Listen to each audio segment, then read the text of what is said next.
What up? What up? Good morning, folks. We're live. We're going to stream a little bit. We're going to stream a little bit. Um, my YouTube chat now has a thing that says top fans, and I've been told. So Pano, this is you have fabulous timing. My YouTube chat on OBS now, which I stream through, now has a thing that says top fans at the top, and there's a purple crown. And you are allegedly my top fan. So you have a purple crown every time you send a message in the chat. I don't know if it comes up on the stream, but it comes up here, and that's pretty cool. So you are the top fan, Pano Footy. Uh yeah, I figured Chelsea played on Friday. We won, which was nice. And there's been enough transfer things going on, and we've been doing these like roughly once a week that I think it's fun to do. Um and just talk about whatever random transfers are happening and whatever moves are going on and Club World Cup, and we could talk about Andre Santos, and we can talk about a whole bunch of stuff. Um it shows, yeah, they see it in the chat. That's very cool. Um There we go. Oh my god, and there's other scores. Paul Ngomwa is 2 and Lord Flacco is 3. And Thomas, oh my god, I don't know. Fricka Fracka is also number 1. I don't know how this works. I don't know what YouTube have done here. But this is very this is really funny. There's a leaderboard now. There's a leaderboard. Mobeen, you're tied for first. I don't know what's happened here, but this is so funny. Um, Gum Memory Project says any pastries today. Listen, I'm gonna show you guys a crazy picture. I posted it on Blue Sky, so I can just show you here. Let me see it. So I went to that pastry shop. And it was 4th of July on Friday. This is what they had on Friday. Okay, they had a glizzy Wellington. So they had a hot dog, like a sausage roll, a hot dog, wrapped in puff pastry with ketchup and mustard. So that was the pastry that I got on Friday. It was so good, by the way. But it was, yeah, I got one of those, and I got a. They have these like orange cardamom blossoms that are like a. It's kind of like a cinnamon roll, but with orange cardamom. That was what I got pastry wise. Um, Panafutti tried refreshing. Now it says I'm third. You got to keep up, man. I don't know. I don't know how they make the rules here, but I don't know. Maybe it's like how often you comment or something. I don't know. This is this is so. Chelsea U says Glizzy Wellington sounds like a 19-year-old striker from Vasco da Gama that Chelsea are about to drop 15 million on, which is crazy and is very true. That is. I saw a picture. Somebody posted a thing of all the players that have played for both Fluminense and Chelsea in relation to Thiago Silva, and there were some names in there. Like there was like Nathan. If we go all the way back to Nathan, if you remember him, like this guy he kind of looks like Wolverine, but that guy played for Fluminense on loan.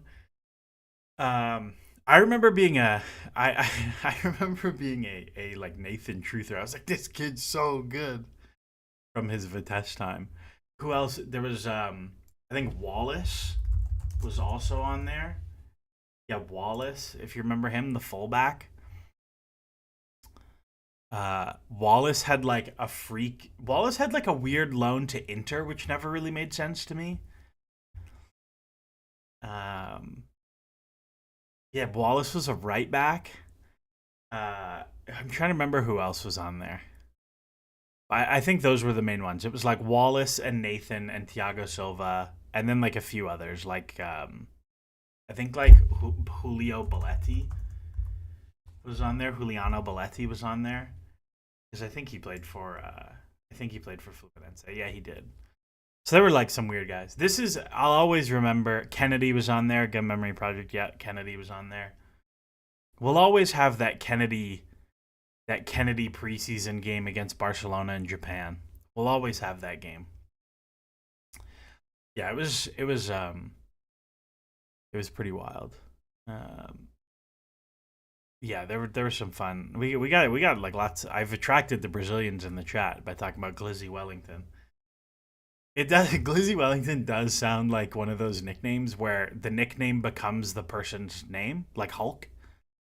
And it's like they're like, yeah, his name is actually Jose Manuel Wellington, but he loves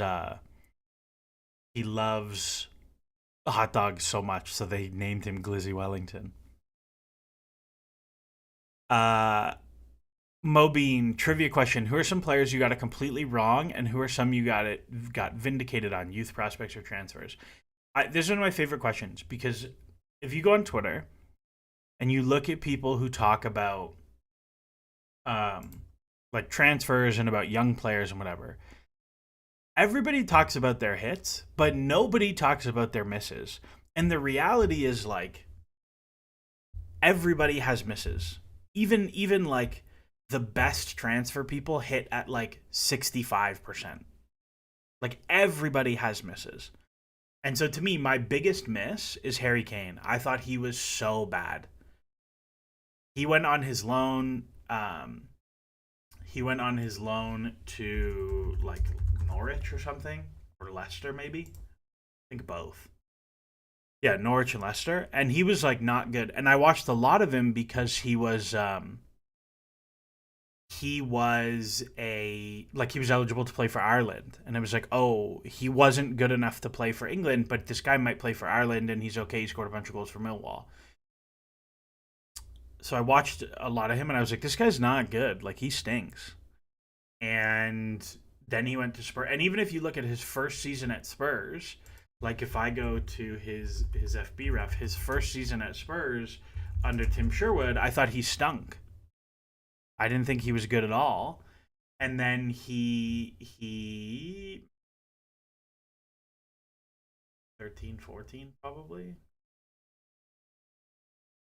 Yeah, like you look and then he kind of scores a few goals at the end of the season, and then the next season he becomes a regular starter. He starts scoring a little bit more. And I particularly remember him scoring a deflected free kick against Aston Villa. It might have been this game. And I just was like, oh, he's going to turn it. It's going to turn around now. And I was dead wrong. I thought he was terrible. And he's obviously been amazing. Um, the player that I was like, and there's a bunch of Chelsea Academy I thought Lewis Baker would be a fabulous player. Like it turns out actually he just wasn't nearly athletic enough to do the jobs being asked of him, but like that guy had unbelievable like Chelsea youth could go back and tell us about it, but like the things that Lewis Baker did in youth football was crazy. Like there's a game against AC Milan where he's scoring like just worldly like you go watch some of his youth league games and the hype that this guy would have gotten today are crazy, crazy. And he just like he didn't pan out. I'm trying to think of like other guys that I thought were really good and didn't quite hit. There was an MLS guy named Noble Akello, um, who he played for Toronto FC. He came through as like a 15, 16-year-old. They rejected a £500,000 or €500,000 bid from Wolfsburg at 15 years old for him. And I was like, oh, this kid's gonna be really good. And he just never put it together. Um, he's one I missed pretty big on. And then on like the hits, like Paul Pogba, like I watched a lot of Pogba in youth football for United. And the fun thing with Paul Pogba is like back in the day, it was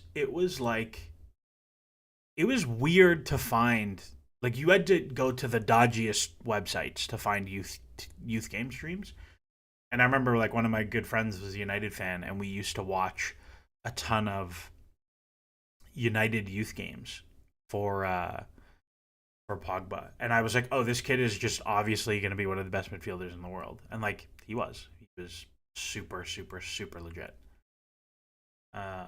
Like I remember this was high school. I would remember we would have sleepovers and we would play FIFA and watch like Paul Pogba videos, and he was like 15. It was like a whole thing. Josh McEachran I was never that big on because he's just like not the archetype of midfielder I like. Lewis Bate I really liked. I thought there'd be more there. Charlie Musonda feels like he doesn't count because he got hurt. Um, Wizard Aka says the truth is that there's a fundamental unknowable limit to understanding how a young player will develop. Yeah, like this is one of the things that I think Chelsea did really well under uh Michael Emenalo in the like loan army era is youth development is fundamentally dice rolls. Like it is at its core as many gambles as you can get. And with what that setup was meant to do was to get you as many dice rolls as you can, and minimize your risk on them. So you got like Mario Pasalic and Courtois and Jeffrey Bruma and just like you bought like 25 guys all for like if you go look at all transfers, if you go back to like the early 2010s and earlier, isn't it wild that was 50, you know? Like you go, so like okay, we're here. Mario Pasalic, 2.5 million. Uh,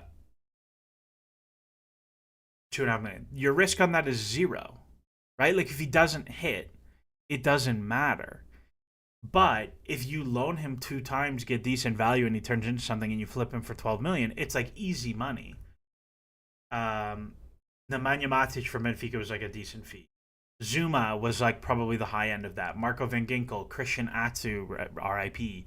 Stipe Perica, Christian Cuevas. Like these are all like if you look at like Stipe Perica, who I think came from like Zadar, I think is a Croatian club. Like he was not that good, right? It didn't work out for him. They sold him for 4.5 million, which is like pretty crazy, and they got some fees on these loans in here. Like when he joined Chelsea, so if I go look at his like 2013 2014 season, right? Like if I go all the way back to before he joined Chelsea, he scored 6 in 25 in the Eredivisie. Like that player now is David Washington, right? Like that's a similar return. So actually, it wasn't even. It was actually before that. But regardless, I think that's kind of the point. But the risk on these guys was very very low. Wallace 5 million, Thorgan Hazard 500,000, um, Piazon 7, De Bruyne 8, Romeu 5, Davila 2, Bamford 2. Like all these guys, the risk was extremely low, um, and that's fine. Pano, I'd say the loan army was an overwhelming success, and I think the fact that FIFA limited loans was silly and felt more so like an effort to stop us from making money than anything else. No, I think the limiting international loans was a. I don't think it was actually directed at Chelsea at all. I think it was much more directed at like some of the shadier ongoings of transfer movement of like players go to one club but they're loaned to another club, and it's like there was a lot of like borderline player trafficking things going on globally that were enabled by having a ton of international loans. But the point I was making is that youth development is gambling. So if you can get as many dice rolls as you can, it's probably worthwhile.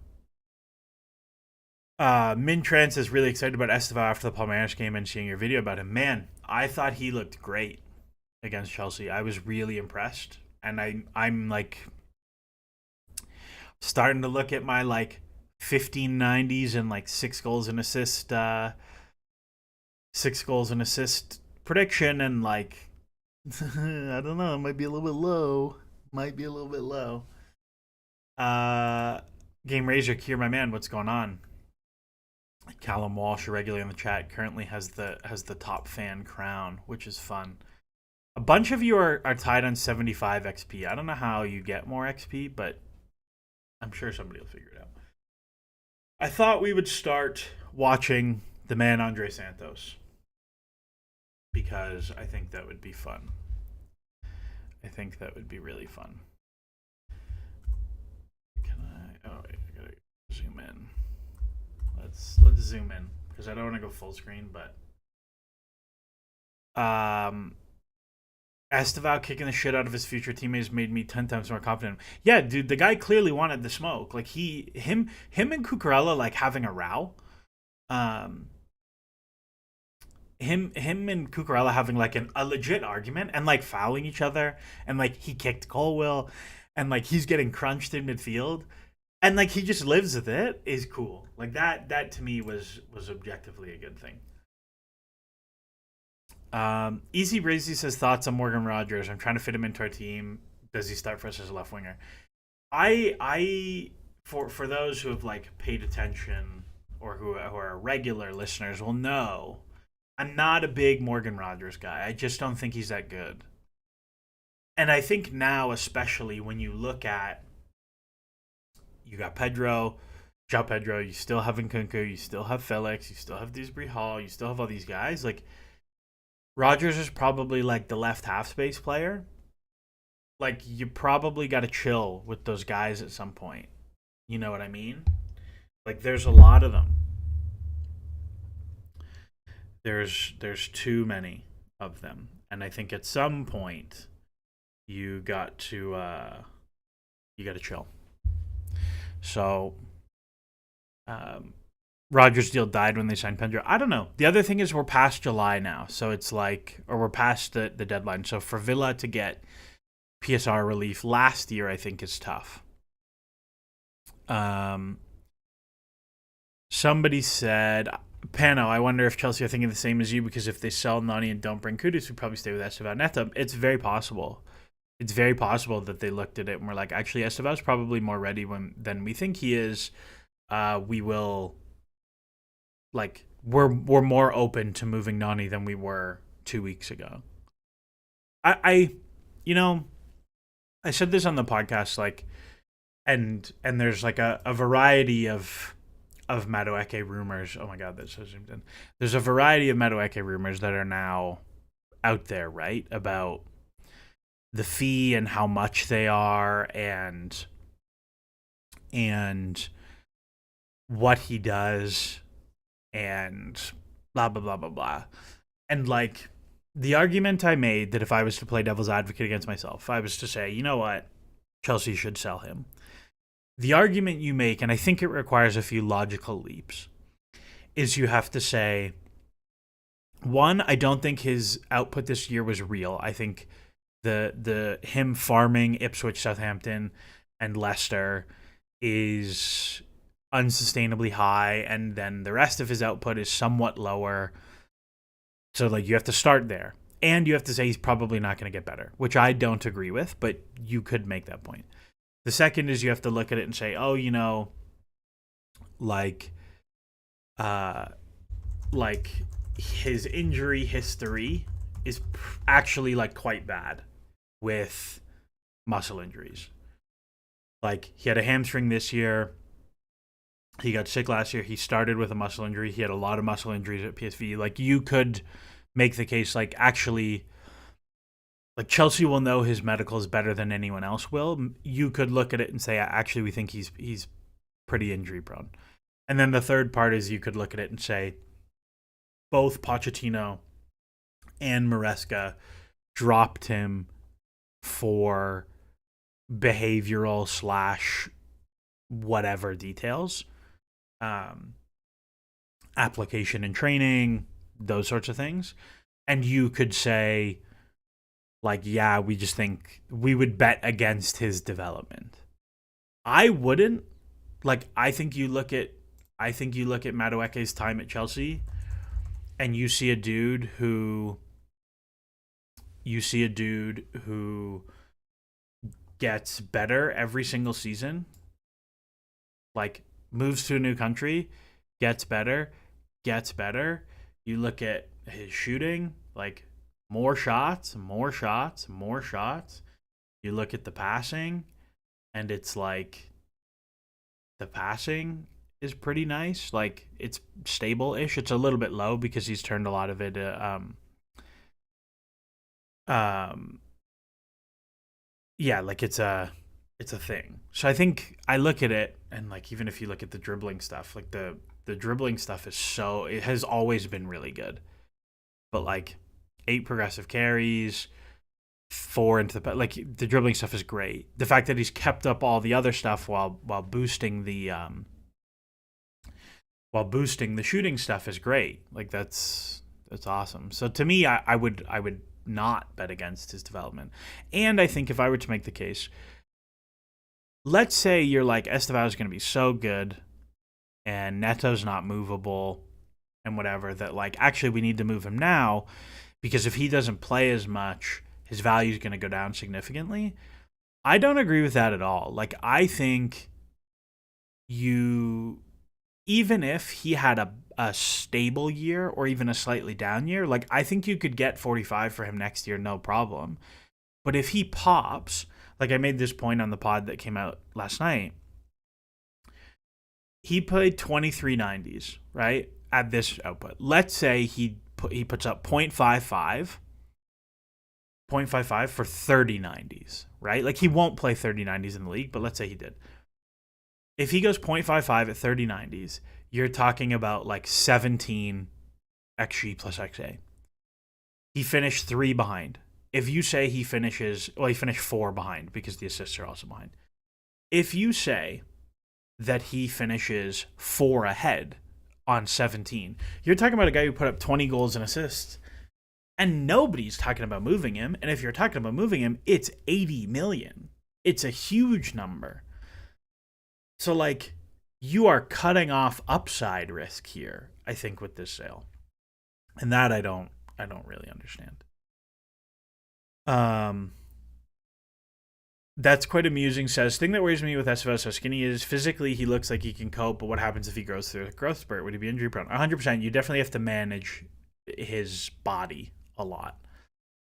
Andy, can you explain the transfer balance thing? Yes. Let me find Dimitri's tweet on it because Dimitri posted the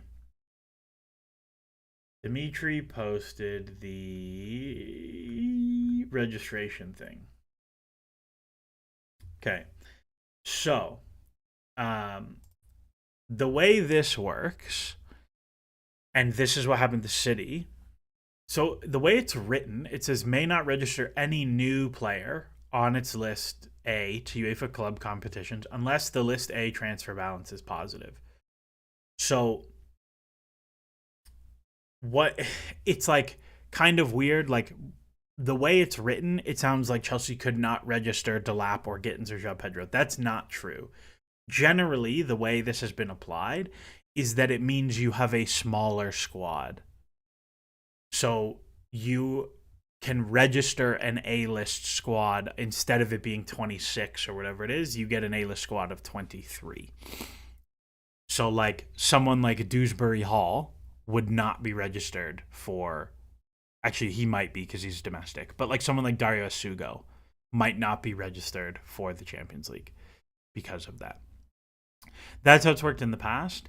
And then if you like if you meet their things, the conditions come off, but like some of them are applied even if they don't come off, and it's like a whole thing. So maybe. We'll see. But that's what it looks like. Joao Macedo about Petrovic post shot expected goals underperformance in 23-24.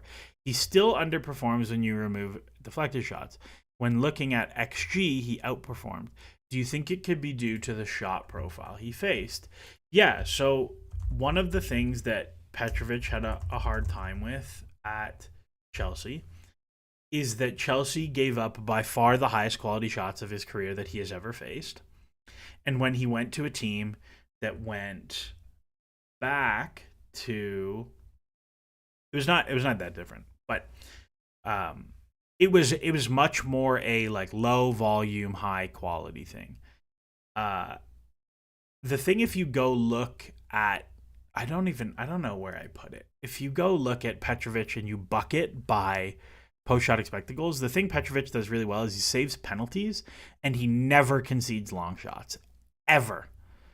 Ever, ever, ever. And that's like the real juice of it. You know what I mean? So maybe. There's definitely something there in the shot profile. Uh, bu- bu- bu- bu- bu- bu- bu- bu- Are Arsenal the worst club for him to go to, though? No, I think Noni will be fine at Arsenal. I think Arsenal are pretty smart about how they use their wingers. Like, I think they're pretty smart. I wouldn't worry. Um, with Nani, I can never get over the ball control touch issues. Stats tell you he's a great dribbler, but to me, it feels like he's giving you lots of volume, and his pace power pushes him over. Yeah, I think Nani is like not clean. Um, like I think if you watch him and compare him to Kudus, just watching, you would say Kudus is a better dribbler, but he's not. Like at some point, like volume is the thing you care about. And it's like as much as Nani looks awkward and clumsy and like not technically gifted, like he does go past people and into the box at a really high rate.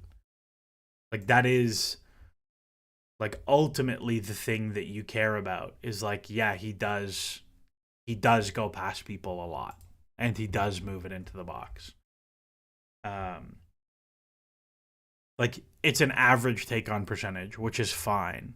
Um uh Dipped at Kudus is definitely a better dribbler, but he's not. Like this is the thing. Like Kudus doesn't do that. He doesn't take on five guys a game, and he doesn't carry it into the box five times a game. Like that's not what Kudus has done at West Ham. Like if I look at him, he is like probably better 1v1 for sure, but like he is not moving it into the area. The other thing to be mindful of with Kudus is like a lot of his stuff is central. And like taking guys on centrally is a very, very different thing than Madueke. I did not expect his take ons attempted to be that high. But like he's not moving it into the box four times a game as a dribbler. And he's definitely moving it into the box more as like a crosser passer. Um, that's because Kudus is 50 meters away from that area. Definitely part of it, yeah. Mintran asks, do we need a center back? Do we need a center back? And Rahul Ranjan asks, Benfica looking to sell Antonio Silva, good market opportunity for Chelsea. Mike sounds like it got unplugged or input changed. Hold on. No, I still have my. Does it? Does anybody else say my mic sounds weird? I still have. It's still connected to the right mic, but I don't. It might be. I'll give it a sec to let you guys. Say what's up. If my mic sounds worse, or if it's just Pano. But it is set to the same mic. I did check. I'll give everybody a sec. Mike does sound different. Callum Walsh says he sound fine. Hold on. Now, let me. It got a little worse. Yeah. Why did it get worse? Hold on. Change it a little. Sounds fine. Hold on. Hold on. Okay. This is like the not microphone. That one should sound terrible. and then that one. This one is here. This is my good mic. I don't understand. I don't know. I'm gonna have to figure it. It sounds like the filter's on it. I literally have not touched anything. So I don't know. It did like bump. I did bump it. I don't know if that's a thing. I don't know if that's the thing. Do I sound better now? My volume has dropped. I can adjust the volume. I can do like that. Sounds good. Okay, all right. We're gonna roll with it. I did up the volume ever so slightly. They both sound the same. Okay, now it's back to normal. All right, see, I fixed it. There we go. Magic. Sure. Okay. I'm the streamer pump. See, I don't know. I don't know anything about this. This is why. So I don't do this.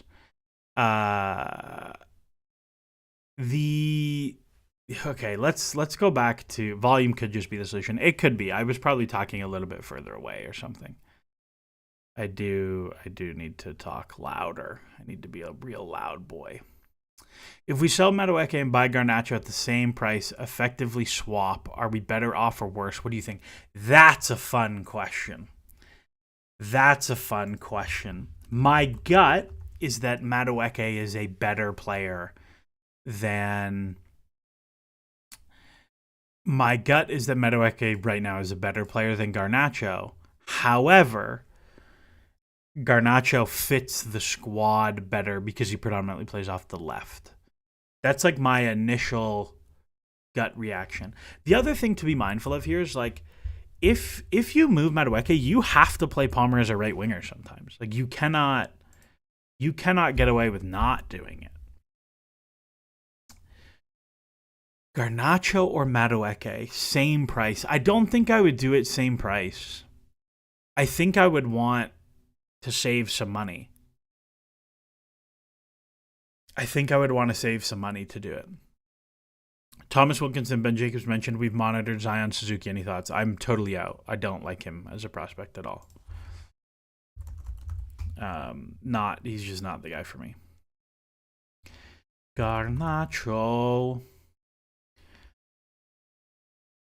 Let's see. I like Garnacho a lot though. Definitely more than consensus on him. Like I just look at his age and like the output he has, and you're like, yeah, this guy is obviously a very good player.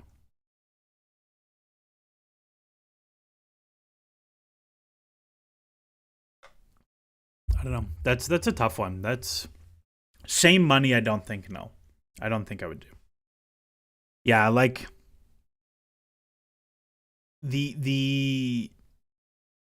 it's all the other stuff. Like Garnacho gets lots of shots, and his shots are of a pretty good quality, and he scores at a pretty good rate. But it's the other stuff. Like the creative stuff is not quite there for him yet. But he's also 3 years younger, so like maybe it is a wash. I don't know.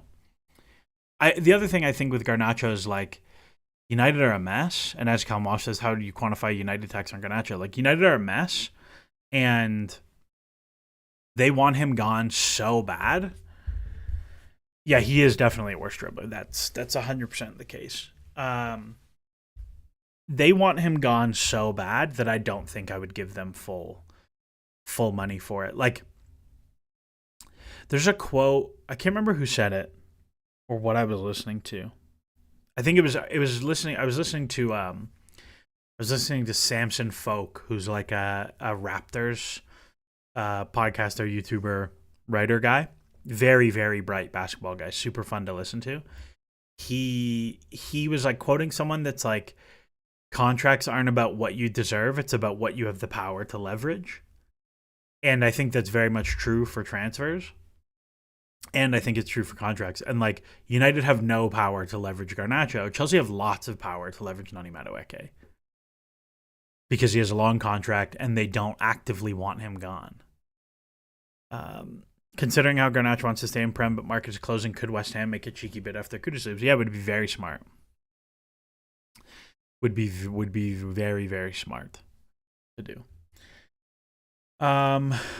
let's watch some Andre and talk about Andre, because somebody asked, have I done a rewatch of the game? I've not done a rewatch of the game. If you're rewatching Club World Cup games, you're a sicko. You got a problem. Um, but I have not been rewatching, to be honest with you. I've been watching bits, like individual players and stuff like that. I saw a post that was like Andre is third in duels won in the entire Club World Cup through one game, um, which I thought was surprising. But yeah, that is what it is. So like some things that I think are interesting, like stuff like this. This is, I'm gonna get hammered for like complaining about this, but uh, like stuff like this, like that's a really bad entry pass for the lap. Like it's very overhit and it's very bobbly, and this is like a really little thing. It doesn't matter in the grand scheme of things, but like that is Nick says that post was for quarters only, and Ryan Islam says that was wrong. Yeah, I was gonna say there's no way. Callum Walsh, I liked our build up and rotations. Yeah, 100%. We'll get the tactics board out. But this is like a little thing that it doesn't matter that much, but like it is a very poor entry pass. Like he has no ability to play this around the corner first time because he's getting hammered. And ideally you would like him to be able to go first time out wide here or round the corner or whatever. But I thought the defensive ball winning stuff was pretty legit. Like that stuff held up really well. Especially when it was clear, like he just had clear references to jump to things and to go win. Like that stuff I thought looked really good. Pano says the passing didn't look great. I remember you saying you don't think passing will translate from League One to Premier League. And I 100% see it not translating. Yeah, that's a math thing.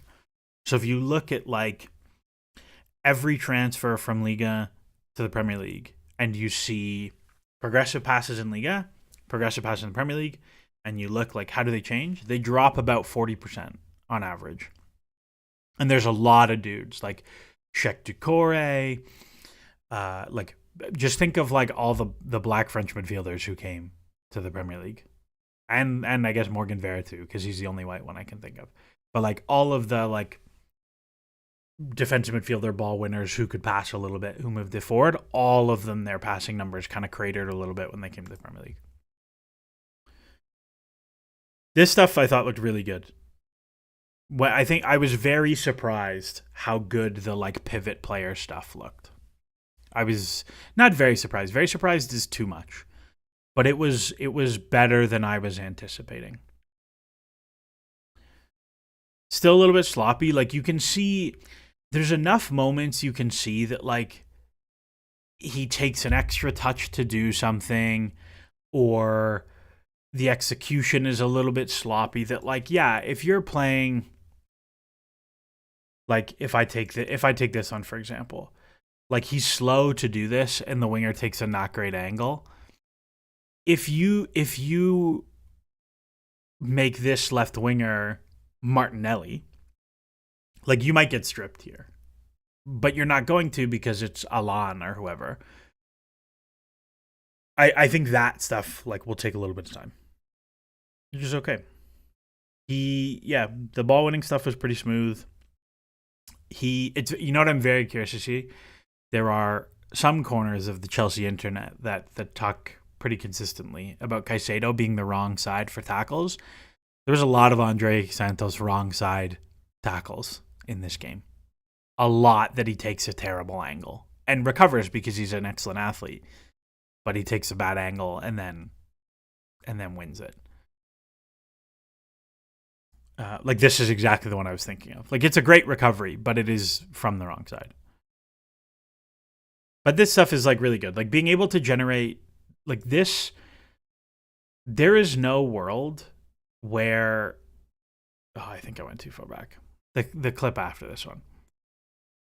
There is no world where this should turn into a turnover. Like this player should just turn around and pass it backwards. having midfielders who can just be like, actually, it is our ball now, and you can't play it backwards. Like, that's huge for a team. So that I think is really nice. I think like you look at the world now where you look at the world now where you play him and Caicedo, like, oh, that's a lot of ball winning. It's a lot of ball winning. That looks pretty nice for you. Pano says, I think it's interesting that we went to the diamond. I want to save that because I have the tactics board and we'll talk about it. And I talked about it on the podcast, and you should go listen to the podcast, but it's there.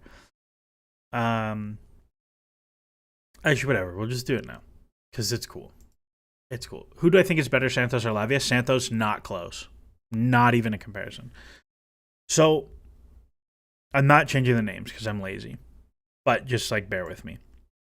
So Palmeiras defended 4-2-3-1-ish, but it was pretty flexible. And a lot of times it ended up just being 4-4-2 to manage the box, right?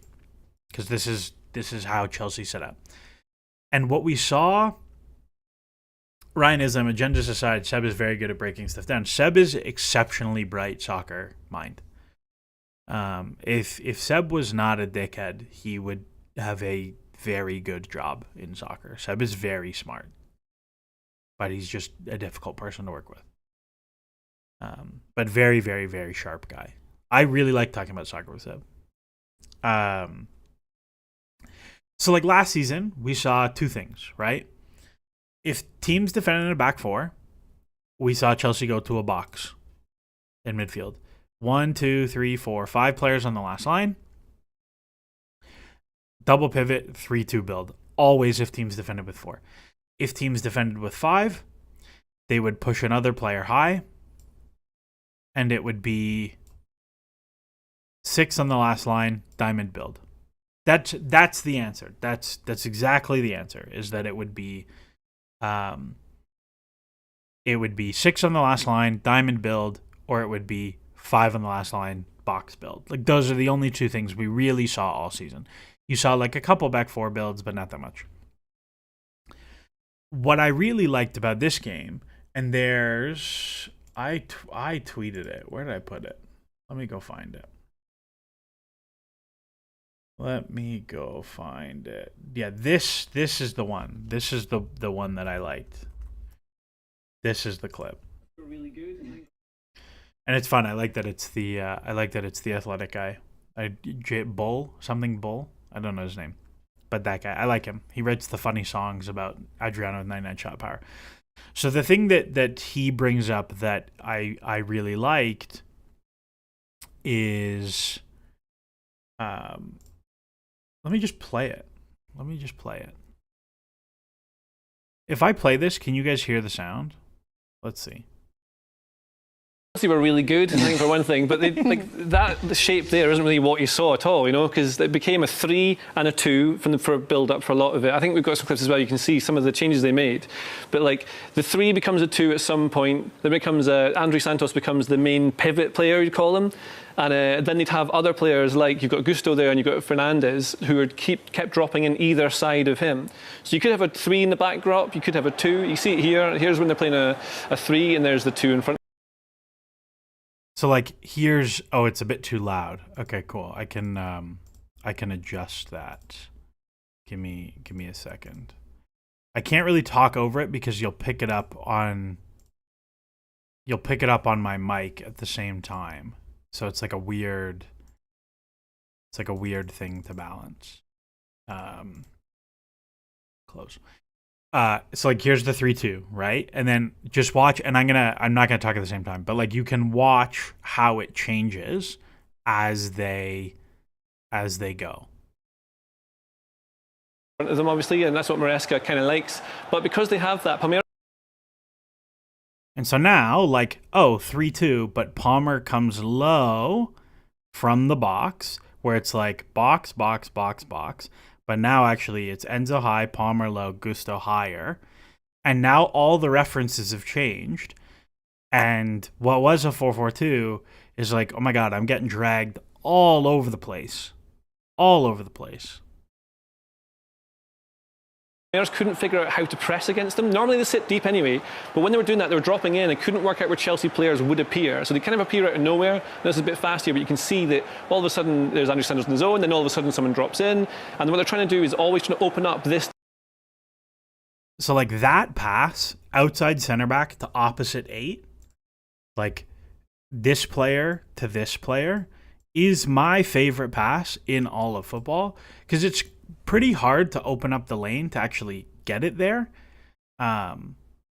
It's very hard to open up the lane to get it there, but if you do, you take so many players out that it's like always a valuable moment. Diagonal pass. So when they can get the pass in, suddenly they can have a lot of fun. So I mean, that's the example of that there. But throughout the game, like, you couldn't tell who would be where and when, and the players knew intuitively when to do it. So again, here's the 3, becomes a 2-3. So now you can go forward. And Chalobah. And this was like one of the best ones. And if you think about Chelsea's like personnel for the players who are going to be the outside player in the, they're going to be the outside player in the 3. Whether it's Cucurella or Chalobah or James or Achimpong or Colwill or whoever, all of those players are so comfortable stepping up to drive into that next line that like, and they can all pass. So it's tremendously, tremendously valuable. And it's just so good. And this was like such a nasty entry pass by Chalobah into Palmer. Like, it is really, really good. It was really, really nice stuff. Zain Mahmood says, I just want our players to figure this out in game, adapting to the opposition where the spaces, feel it's still a bit Maresca spoon-fed. I think this is kind of how it goes, though. Like, when you think about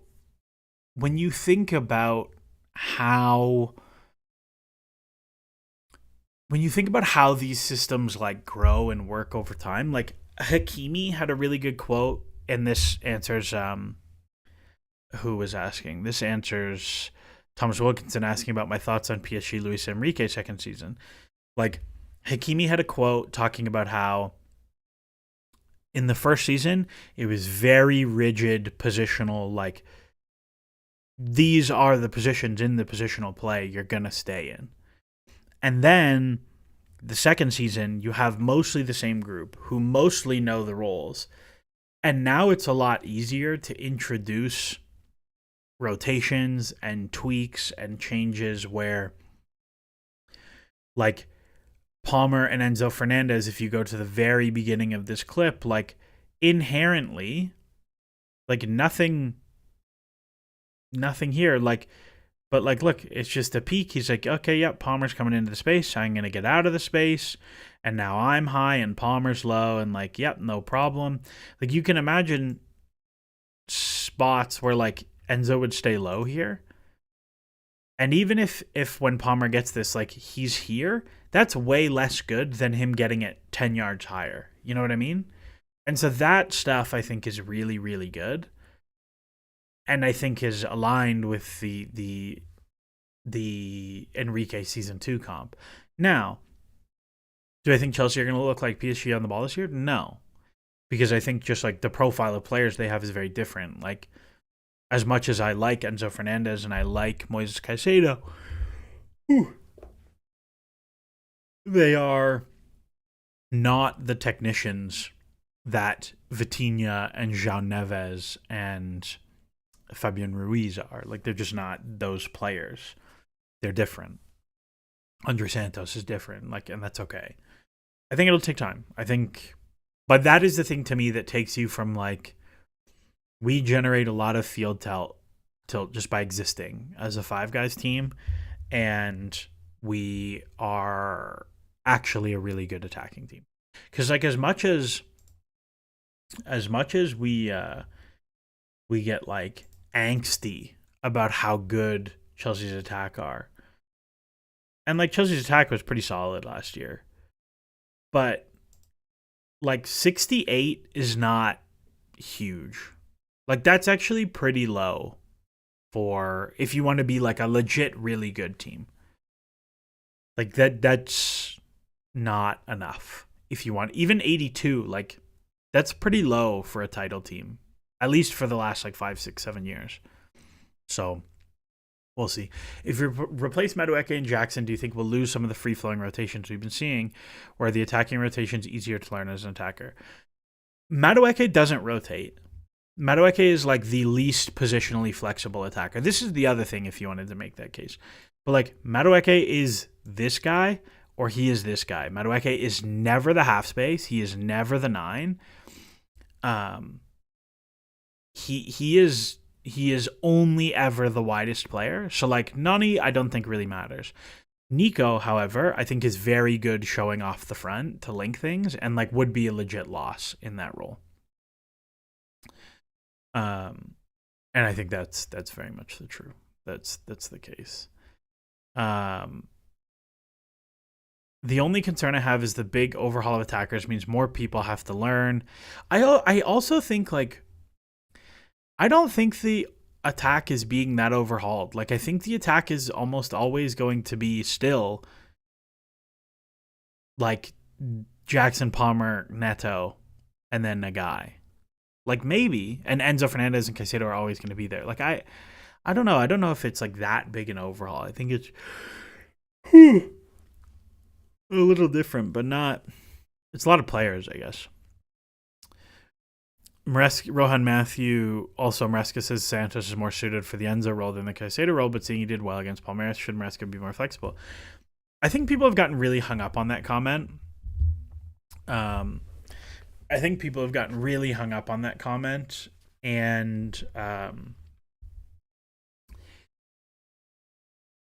think it's true. Like I think it is true that Andre Santos would be better as a box crasher. Like I think if you look at the things that Andre Santos does like best, like his absolute best skill is that he takes a lot of good shots. He gets into the box as a midfielder.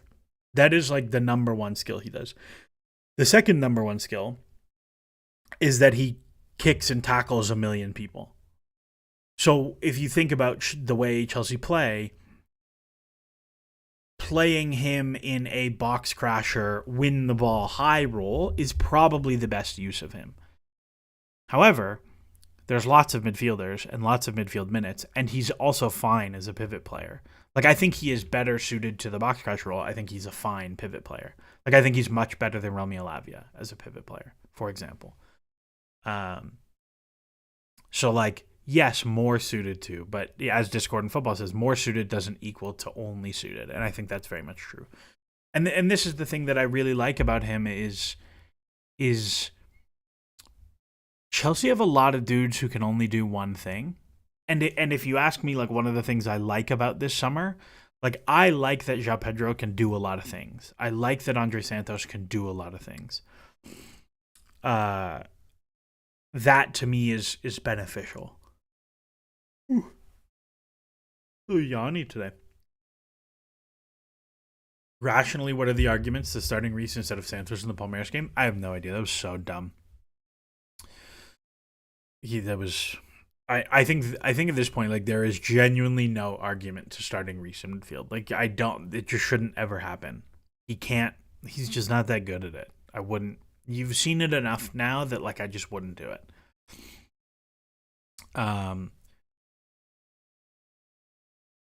People microanalyze everything Maresca says. Chelsea used to have another midfielder who could do a lot of things, but he's in Madrid now. And Rohan Matthew says Andre Santos feels like an unproven Conor Gallagher. Yeah, I think Conor Gallagher is like a totally reasonable comp for Andre Santos. I think by the end, Gallagher was probably a better passer. I think Andre Santos is a significantly better space coverer. Like, Gallagher is better jumping out and smashing people, but he's not very good at screening. Whereas I think Andre Santos is actually pretty good at screening. Yeah, like, I think that's an incredibly useful profile. And that was the thing I liked about Conor Gallagher, and was like, I never really understood moving him for Joao Felix, is that, like, he's very useful to plug a lot of holes. Like, if you want to start him as a 10, great. You want to start him in a double pivot, great. You want to play him as like a defensive winger, sure. Like, would I do that? No, probably not. But you can. And that, to me, I think is valuable. Connor was a yellow card magnet. I don't know. Our whole midfield's a yellow card magnet. I don't really care. Yellow cards are a tool. I'm fine with it. Somebody asked me about Nwaneri earlier.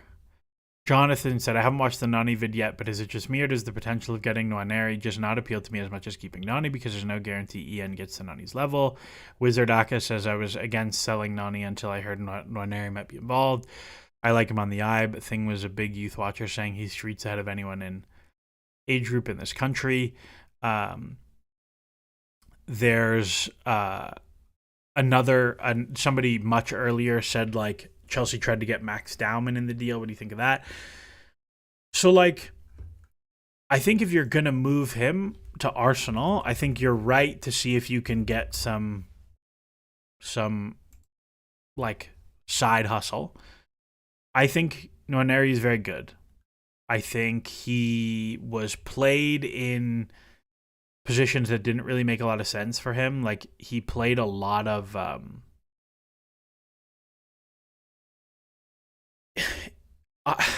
he played a lot as like a legit winger, and he was probably overtasked with his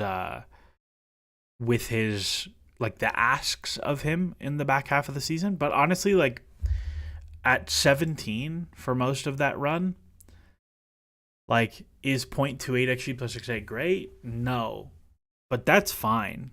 Like, that's a pretty reasonable number. I would be very surprised if that happened. But I think he's very good. I think when you look at Dowman, and if Chelsea Youth is still here, like, everything I've seen about Dowman is like he is just most obviously he is just most obviously the best youth player in the country, like by 1,000 million miles. And Pana says, as Chelsea said, you literally cannot include him in a deal as he's only 15. Yeah, like there's obviously, like, Dowman would just leave for free is like how it would go when he turned 16. Like that's how it would work. I doubt both the deals will go through. Fabrizio said in his video that the evaluation of Noni by both clubs is significantly different. I don't know what that means. But yeah, Dowman is great. Invisibility Cloak says, I'm curious why you think Santos is a much better pivot player than Lavia, and do you think Gallagher is a better passer than Santos? Why I think Andre Santos is a better pivot player than Lavia. Let me show some radarinis to make my point. Andre Santos, Romeo Lavia.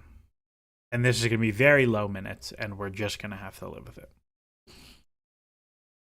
So my thing with it came out that the difference is £10 million. Noni deal will get done. Goldberg thinks Noni gets done.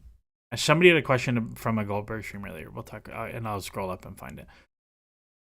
We'll see on the Noni deal. I think Chelsea will get a decent. I think Chelsea will get a better fee than is being reported right now for Madueke. So, number one, why is Santos better than Romeo Lavia? Number one is this. Dude is extremely durable and extremely on the field. Romeo Lavia is not. That's number one. The best ability is availability, baby. The second, Santos is so much better defensively than Romeo Lavia. So you look at this, right? And you're like, oh my God, 3.5 tackles versus 2.9. Look how many tackles are even, well, Santos is even higher there. You're like, oh my God, and 2 interceptions for Romeo Lavia. A lot of this, like, the 5-6 years ago, the optimal methodology was that possession adjusting is really important for evaluating defenders and defensive midfielders, because like Lee Cattermole is going to have so many more opportunities to win the ball than Romeo Lavia is for Chelsea. Chelsea have way more of the ball than Andre Santos, so you're like, oh my God, we need to adjust that Romeo Lavia doesn't have as many opportunities to win the ball. But this is very much not the case anymore because you like teams want to press more, so like it doesn't really work the same. Like when you take someone from uh like a high possession team and then you possession adjust their stats and then move them to, let's say, an average possession team, it generally doesn't correlate that well. There's I'm gonna see if I can find it. There's a guy named Jamin Moore who does stuff on nice. Okay, I'm still logged in. So first off, Backfield is great if you like American soccer stuff. It's Joe Lowry's website. It's really great. Jamin Moore wrote something 2 weeks ago that was about winning duels and recoveries. And like one of the things they looked at was winning duels. So this is really I gotta zoom in so you guys can see the figures. On the left, you have goal differential. On the right, you have duels percentage won. So like you might look at this and be like, okay, like maybe a slightly positive trend, but like not really. Like winning duels as a percentage does not seem to win you games. One of the things that does pop is that recoveries do help. So being able to pick up loose balls is much more important than winning duels as a function. So it's like an interesting thing to think about. But when I think about Romeo Lavia, like his defensive metrics are an apparition because I think I tweeted this during one of the games he started in the Club World Cup that like he has this uncanny ability to be like in the press and then disappear from your screen and then reappear on the screen as the ball is entering Chelsea's the penalty area. So that is part of it. And then the other side of things, like I think Santos is a much better passer than Lavia. Lavia is a better dribbler, but Santos is a much better passer. I think Santos is still able to impact the game from deeper positions better. He's way better in the air.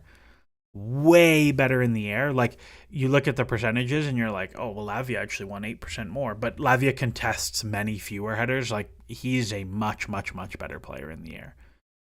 So that I think is kind of all of the above. I think Santos is. He's also like just covers ground much better. Like I think Santos is a much better player than Lavia. All right, what other things? We need to get Caicedo level attackers. He was the number 2 DM available after Rice. We got him for 100 million instead of 50, 60 million like Ugarte, Edson, or Lavia. Maybe. Let me find. There was a good question earlier that was like if you were. It was an either or that I liked. Where did this person put it? They said, Ryan is on. This topic was brought up on Alex's stream earlier, but if you had to sign a marquee player, would you prefer Rodrigo plus Joel Hato or Bastoni and Malik Fofana? I would so far prefer Bastoni and Malik Fofana. I'm a bit of a Rodrigo hater. Like, I just don't. He makes so much money, and the output is like just good. And I'm real nervous about the league translation to the Premier League. He just makes me real queasy. The one season he played as a left winger, he was great. He puts up 9 and 8 and a huge XG number, and all those things are true. But he just makes me real queasy. And I look at Bastoni and I'm like, if you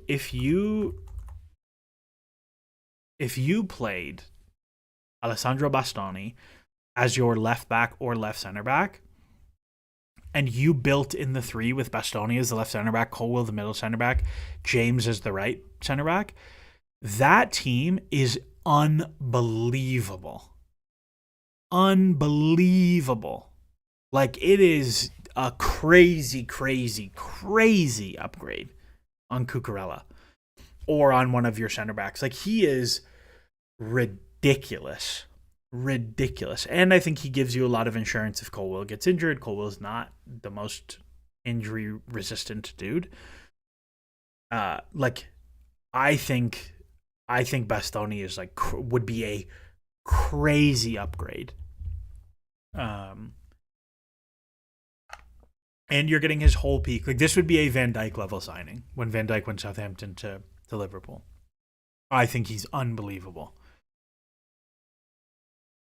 Like he is a monster player. Such a good passer, so good on the dribble. He's absolutely massive. Like his aerials one is low because he plays in a back three. And he plays one of the outside ones, but his percentage is really good. Like he is very, very, very, very, very good. Very good. On Hato, like Hato's just purely it's a dice roll play, and he's gonna cost way too much for the amount of risk that's in the deal. Like the price should reflect the amount of risk in the move. And there's a lot of risk in a Hato move, and that fee is going to be full freight. Like I'm not. Same with Gittins. Like I like Gittins as a player. You can go watch the video. I talk about all the good things he does, and my takeaway is it's still way too much money because like I don't know, is this all going to translate? We know what dribbling looks like in the Bundesliga compared to the Premier League. I don't know.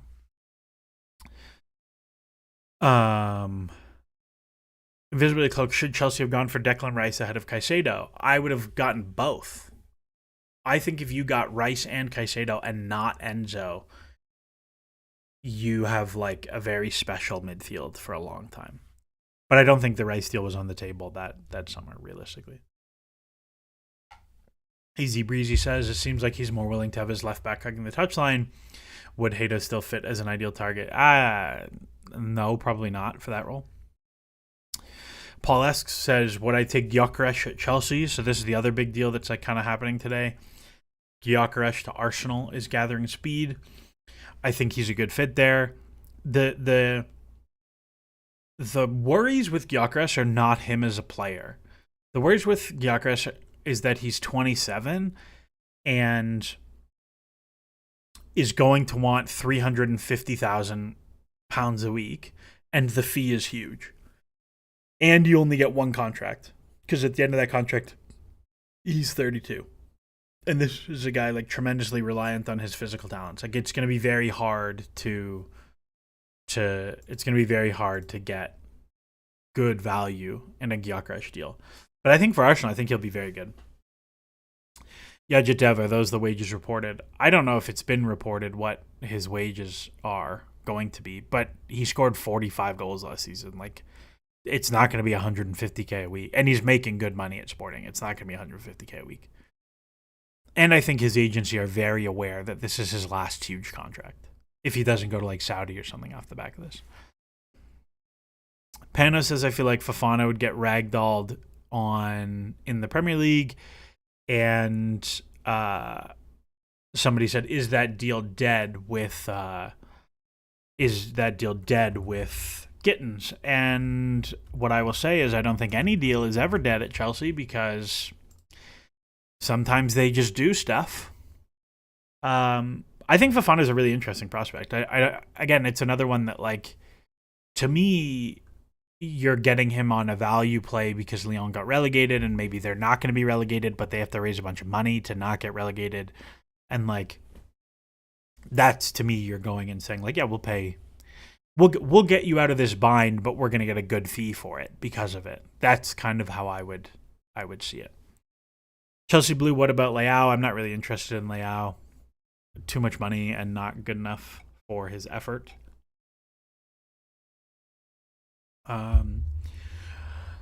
Rohan Matthew, here's my take on Joao Pedro. His natural position is out of Delap, but plays like Palmer with numbers similar to Enzo's. I don't know. I thought actually the Joao Pedro debut, which I pulled up. CFC Nathan, by the way, very, very good comp maker.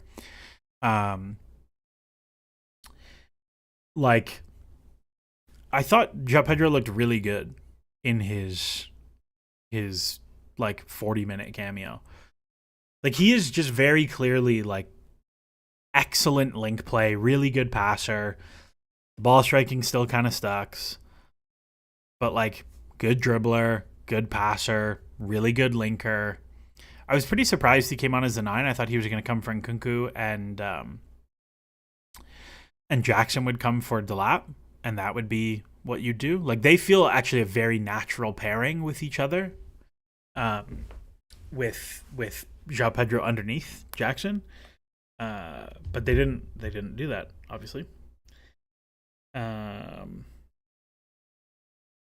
So I thought that was pretty interesting.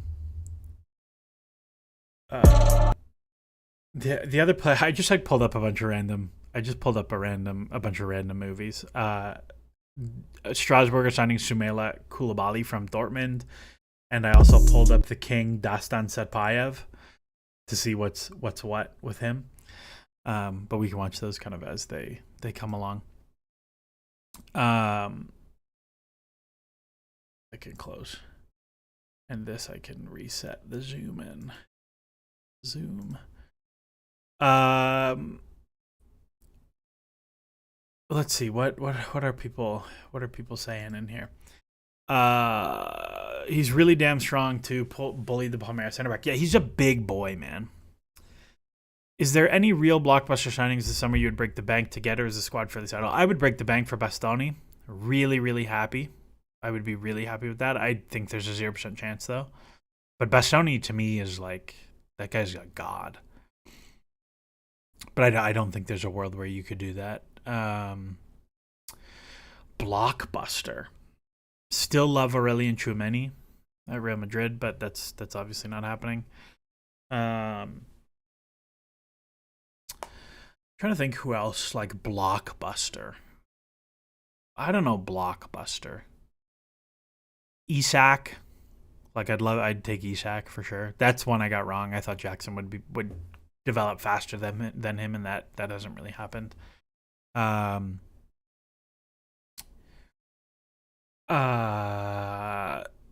don't know. Yeah. I don't know. Compare Joao Pedro to Jackson. Does Joao replace Jackson in your mind? No. No, he does not. Fricka Fracka Barcola. Yeah, I'd break the bank for Barcola, happily.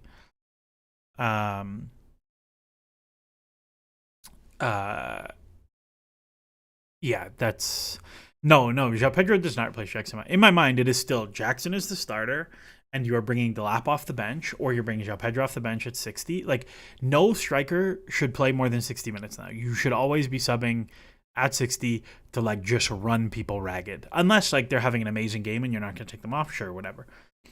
But, like, unless the striker is playing amazing, you should take them off at 60 to get fresh legs to run people and just go crazy. But Joao Pedro to me is still like left half space, left winger, backup 9, like where he plays his minutes vaguely spread between the three. Lord Flacker, do you think there's a reason to buy a quote unquote replacement for Noni, knowing we have Kenda arriving next season? No, I think you have to be really. If Noni was sold, I probably would not buy a replacement. I would probably roll with a winger core of Neto, Esteval, Palmer, Joao Pedro. Who am I forgetting? I tweeted the names earlier of who I would put in there. Gittins. Yeah, Gittins obviously is the one I'm forgetting. Gittins, Pedro, Esteval, Neto, Palmer, and like if George sticks around, you play George a little bit, but I think George now should probably get a loan. Like I think he's not going to play enough, so you would probably get a loan. We'll see. Why would we sub on Jackson when we need a goal? That's a dumb thing to say. Do I think Nkunku is making a comeback? I think he's looked decent this Club World Cup. Yeah, I agree. I'm very curious to see what happens with him now. There was some weird dibbling to Strasbourg links. Really? I did not see that. Let's see what's Diblin saying.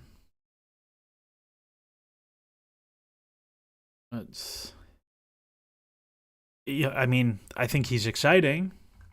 I think he's fun. I don't think I would pay what Southampton are going to want. It's a fun one. Like, I will say, Like that's Southampton were terrible, but that's not great. I think one of the interesting dribbling things is like Chelsea had him, and then he was having a hard time settling, and they were like, you know what, like for your life as a kid, we will unwind the transfer, and you can go back to Southampton. And like being good people and like taking care of him as a kid probably cost them like £50 million because like I'm sure they would love to have him in the team, and that sucks. But I quite like that they were like, yeah, we're gonna take care of you as a kid. That is always a good thing for me. I think it would be a big mistake to sell Jackson in the summer. There's a lot of games I'm not convinced by Delap. Yeah, 100%. If you're selling Jackson, it's a huge fee to Saudi, and then you are immediately going to Frankfurt and buying a Katike. Like that's to me what you're doing. There's no way you can run Joao Pedro and Delap as your striker core for the season. No way. I think that would be insane.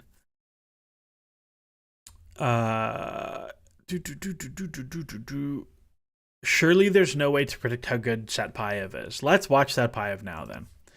Let's just like put this on when we talk about him and youth projection and whatever. There's gonna be no projection from the Kazakh league.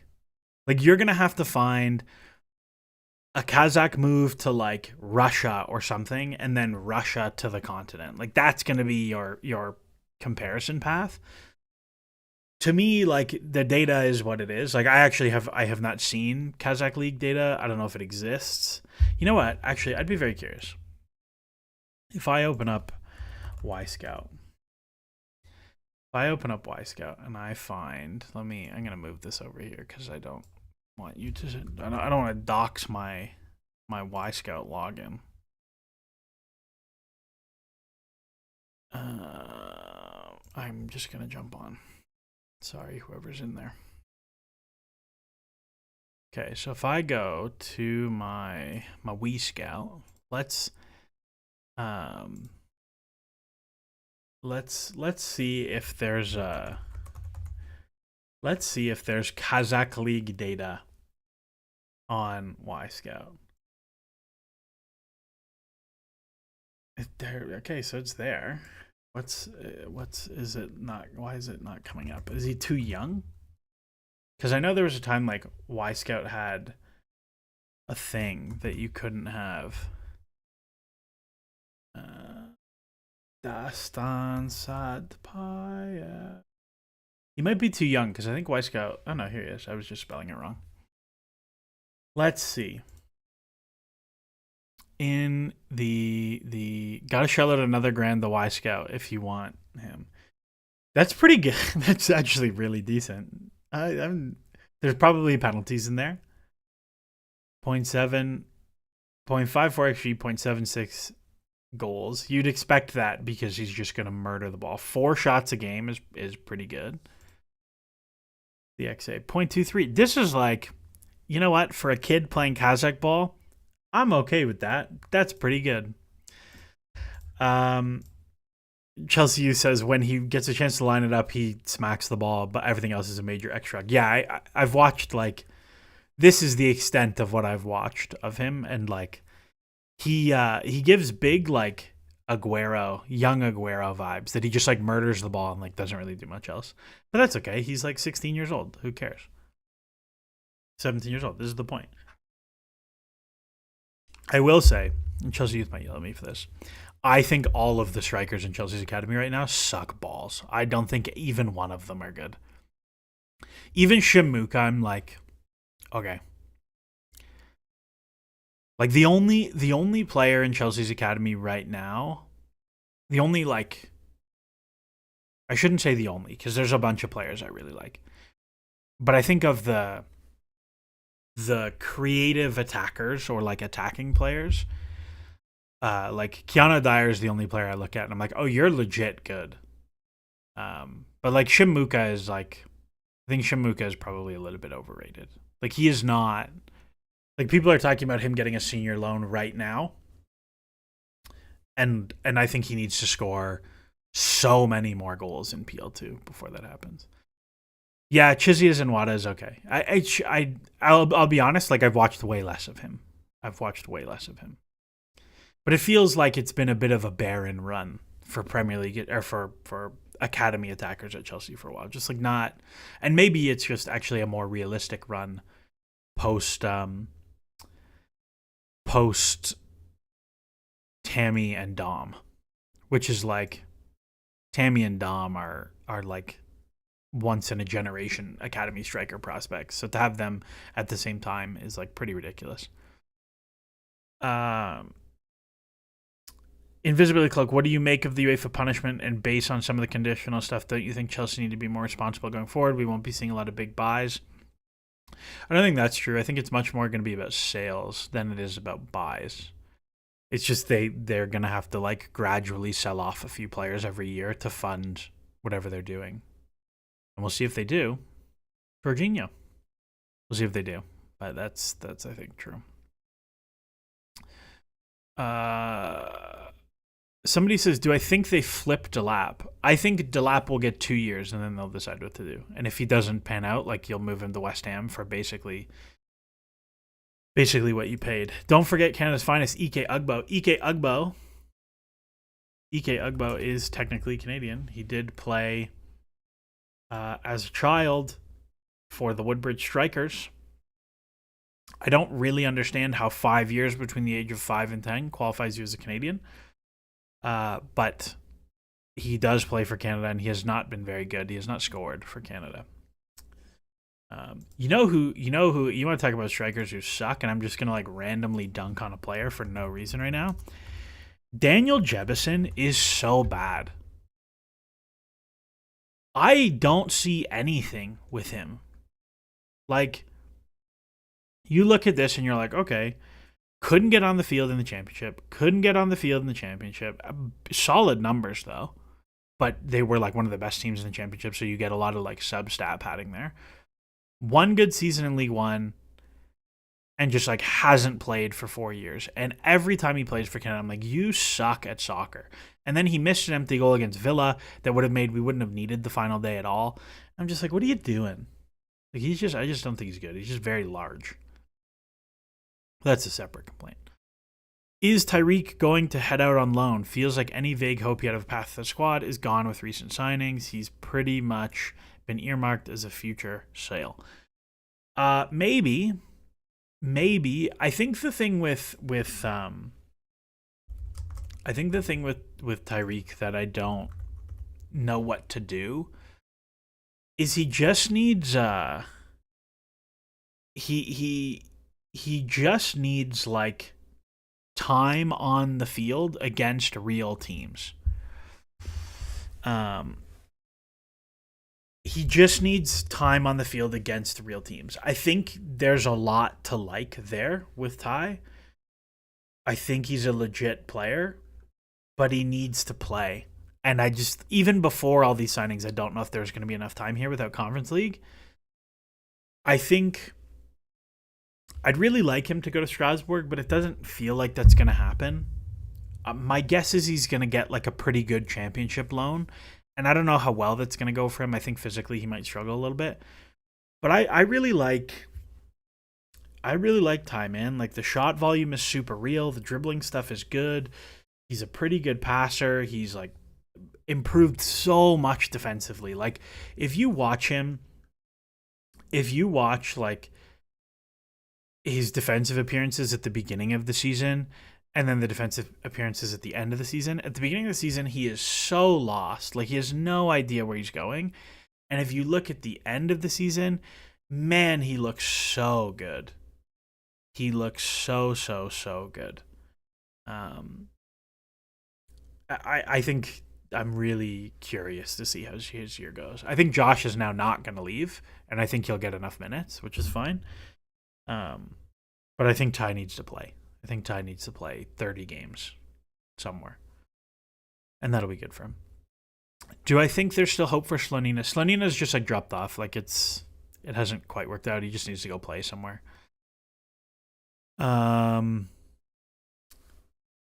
Do you think a player trading model will stop us from ever going anything less than 5 players in during a window, regardless of the position of the club? Well, Chelsea aren't at 5 players in this window, so let's see. They're at 3, and maybe they'll do more, maybe they won't. Is it 3? Gittins, Delap, Pedro, and that's it? I guess if you count Asugo and Esteval. I don't know how those guys count in for this window. I don't know. Maybe. I think George is a wing fielder. Don't see a career long term as a winger.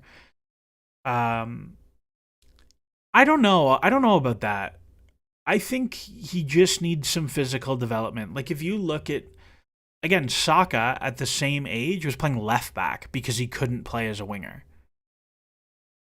Like I actually, you want another one that I got wrong? I thought Saka's best position would be as a really attacking left back. Back when, because when he broke through, it was when teams played like really crazy aggressive fullbacks, and he could be a winger. And I still think for England, he should play left wing back because they have nobody else who can play there, and they have lots of players who can play right winger, i.e. Cole Palmer.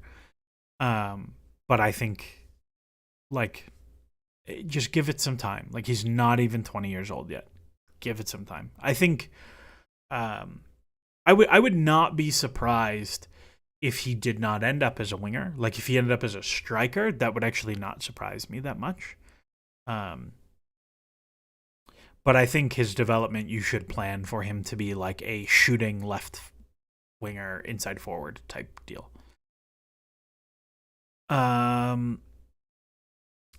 do I think the club haven't shown Keanu Dyer a pathway? I don't know. I think like every player is different in terms of where they are in their maturity and their development, and he has the whole that he hasn't signed another contract thing. Like, I don't know.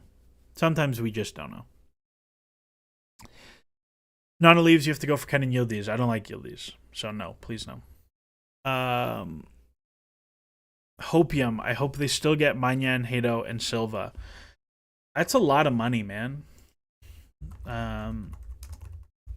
Antonio Silva came up earlier from a few other people. You have to be really careful with Portuguese league stats because you're going to look at this and be like, wow, 81st percentile passes in men's next 14. He must be such a good passer. But it's like, actually, Benfica just like destroy 85% of their games. That he's only 81st percentile is not that good. Like, if I was going to buy a Portuguese league center back, I would buy Usman Diamande, who is not a passer, but I think is very good. I really like him for Palace. I think that's really good. But I thought Antonio Silva looked great against Chelsea. I thought he looked really good in that game. I still don't know if I would do it, but that's the one. I do wonder if you look at this and say, like, oh, Joao Felix, if you give us 30 million for Joao Felix, we'll give you an extra 15 for Antonio Silva. Something like that. But I don't know. I don't know if I'm itching to do that. Somebody says I prefer Thomas Araujo to him.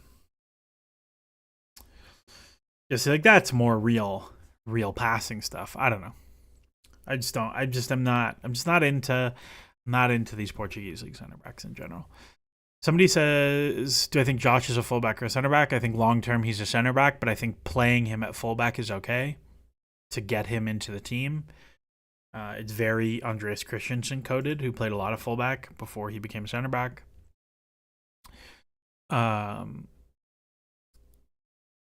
No new Fricka, who has taken over number 1 in the leaderboards. No new center backs until Disasi and Benoit are gone, and you see what Sarr is, and I'd maybe keep Benoit.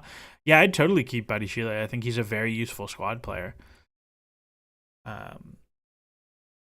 Like, I think the only, like, the outbounds in the back are Chilwell, Vega, and Disasi are like the 3 that you probably want to get rid of. I don't think you want to move Trev. I wouldn't hate moving Tosin and doing something different, but you probably don't want to move him. People seem to like him a lot.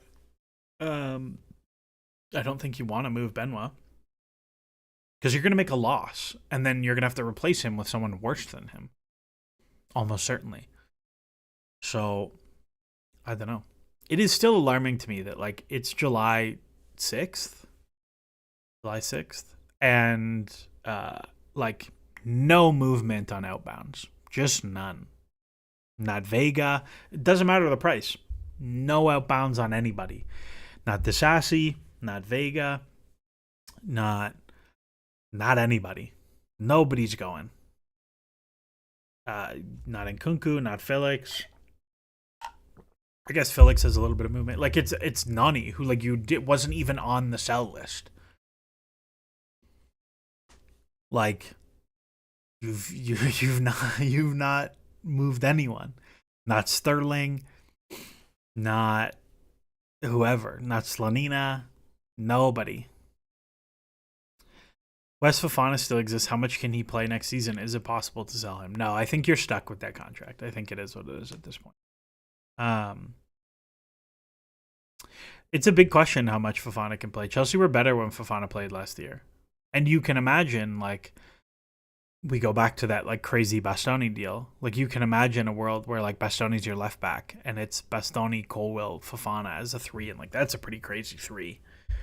And Reece James is higher or lower or whatever you want. Like, you can do some pretty crazy things that way. But Fofana defensively was like huge he was very huge for the ability to press because his recovery defending is so good. Like he's just unbelievable in the channels. He's not great at a lot of other things, but he's so good into the channels that like it's worthwhile. And he's very good in the air for his size. So that's a tough one. How much he plays is going to be very impactful for Chelsea season. But same as like Reece James. Like this is if you wanted to make like a argument, you could look at not the Club World Cup. Let's go to this. You could look at the league and say James played 1290s. Where's Fofana? Fofana played 1390s. Like these guys are like locked in stone starters for you, and they played a third of the minutes. Like if they can play 2/3 or 75% of league minutes, it's a huge difference. So that's a really big one for me of like, you might get a lot better just by virtue of that. Thoughts on Pierce Charles? That's the kid at Wednesday, right? I don't know. I don't think I watched them. I don't really watch Northern Ireland. 10 goals from 13 XG against. Pretty nice. Keep an eye on him for sure. Is he Shea Charles' brother? Are they related? They look kind of similar. Not gonna lie to you. Picture of him. Right? Shea Charles? Yeah, they're definitely brothers. They must be. Is he? Personal life. Yeah, they are brothers. Cool. Why do I think Enzo keeps insisting on playing Reece as a defensive midfielder? I got no idea, brother. And I hate it. Is it concerning that we still don't have a shirt sponsor at this point? Yes, it is concerning to me. Chelsea will almost certainly be very profitable next year. And I imagine with Champions League they'll find somebody. It is weird to me that they don't have one done yet. Like after like you're 6 weeks from the first game of the season. Like are you really going to go without? I don't know. It is very alarming to me. That to me is like the biggest thing is like that's your whole job. It's like just find a shirt sponsor. It's really not that hard. Every other team in the world manages to do it. It's not that hard.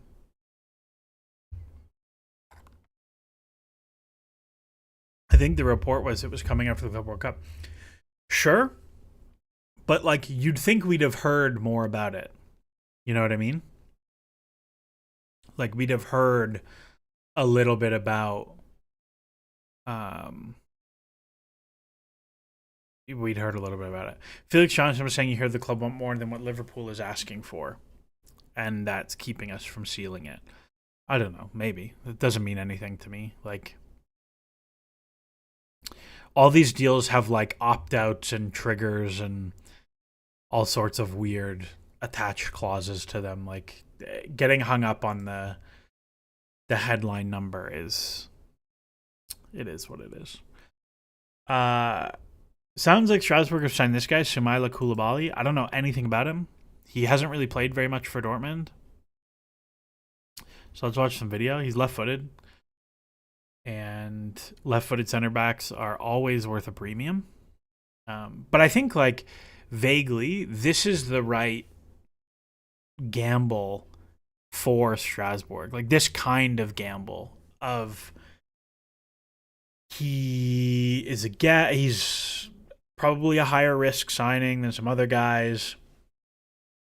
It's a position you've got like enough of in the first team right now. He's going to play. You like can do the deal, and if all he ever is plays for Strasbourg, like it's fine because the deal is fine there. You know what I mean? Like that's a fine place to be.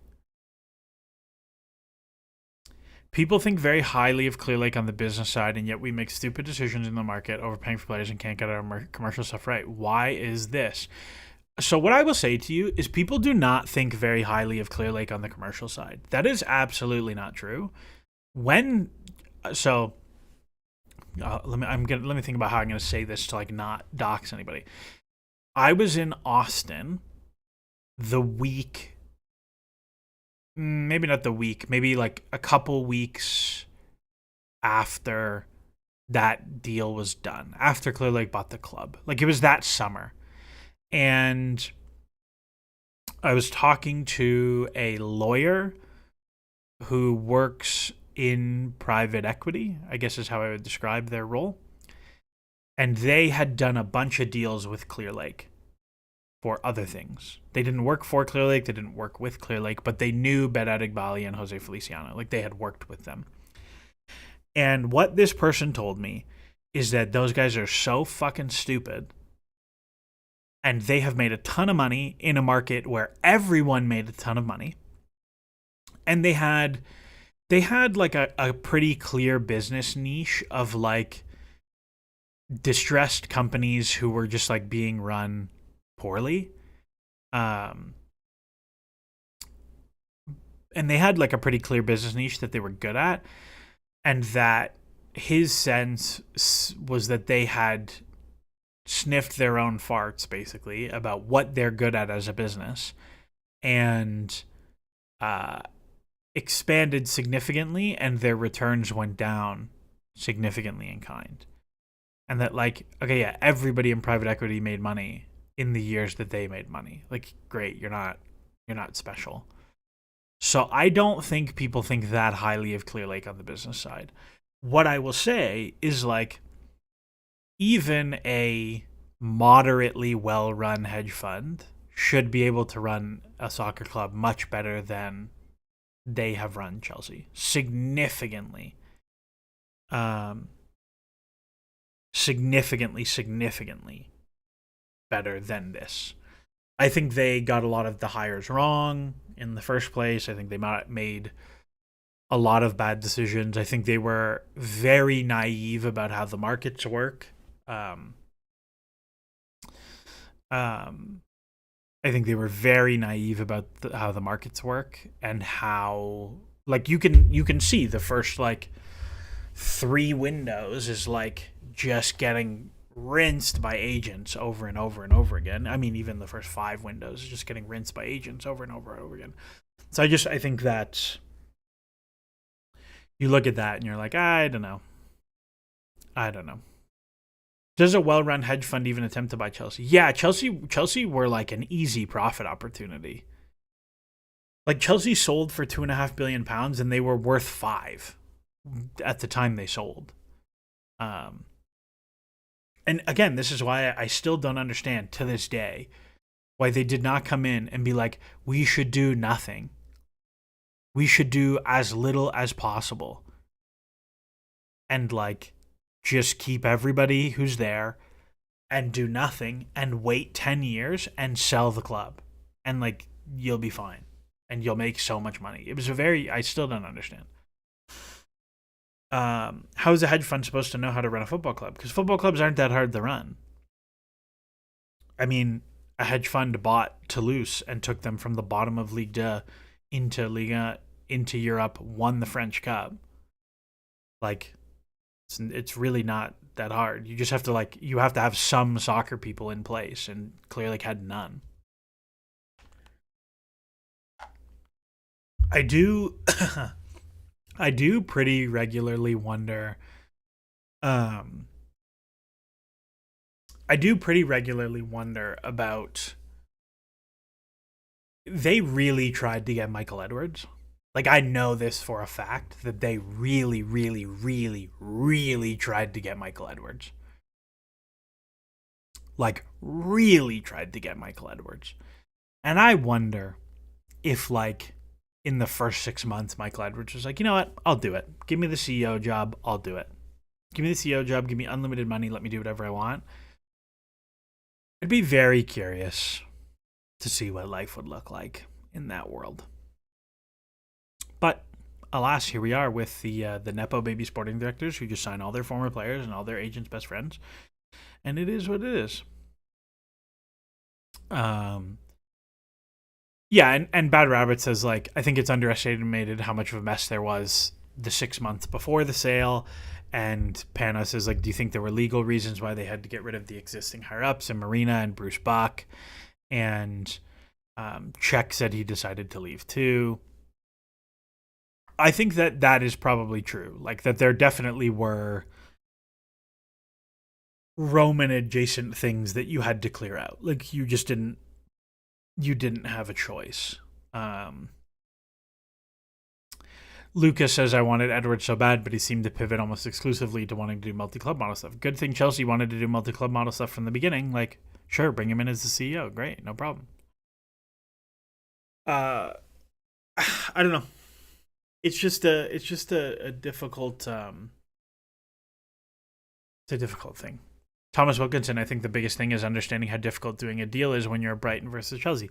This, to me, is the crux of the issue, is that they have approached deals like they are Brighton, and they are not. Like, it is a very, very different financial market for you when you are a big team. Like, it does not scale. Like, Brighton can buy 3 players for 10 million, and one of them can hit for 30 million, one of them can maintain their value at 10, and one of them can go to 0, and you made a 10 million profit. But if you buy 3 players for 30 million,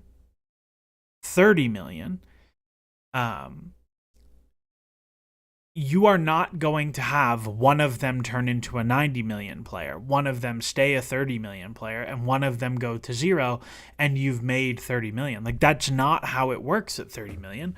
And I've said this on stream and in videos 8,000 times, but like, the number of clubs to have bought a player for more than 30 million euros in the history of football is like 31.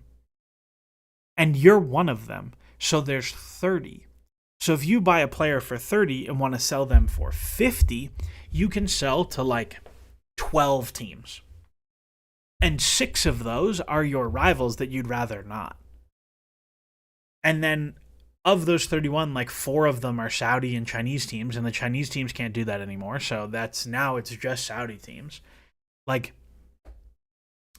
and some of those teams are like Leeds, who aren't buying players for 40 million euros anymore. Like, it's just not. It's just very different. It's just very different. It does not scale like that. It does not scale like that. So you got to be really careful. And then, yeah, Barrow says 30 were one Kudu signature away from 350 million wingers in one season. Like, the Gittins deal is so bad. You know what's funny? I was thinking about this. So the Gittins deal ends up being like 48 plus £3 million and a 50 and a sell on to Dortmund that we don't know the percentage on. And I was thinking about it and I was like, I'd give Dortmund a huge sell on because you're not selling him for profit. Because he's either going to be good enough for you that he stays and plays or he's not. Like, those are the options, really. Kwame Kwesi says, if you listen to the Agents of Football podcast, they confirm all the directors under Roman were forced out by the UK government. I'm sure that's entirely possible, but I don't know. I don't know that to be true, but I can believe that being the case.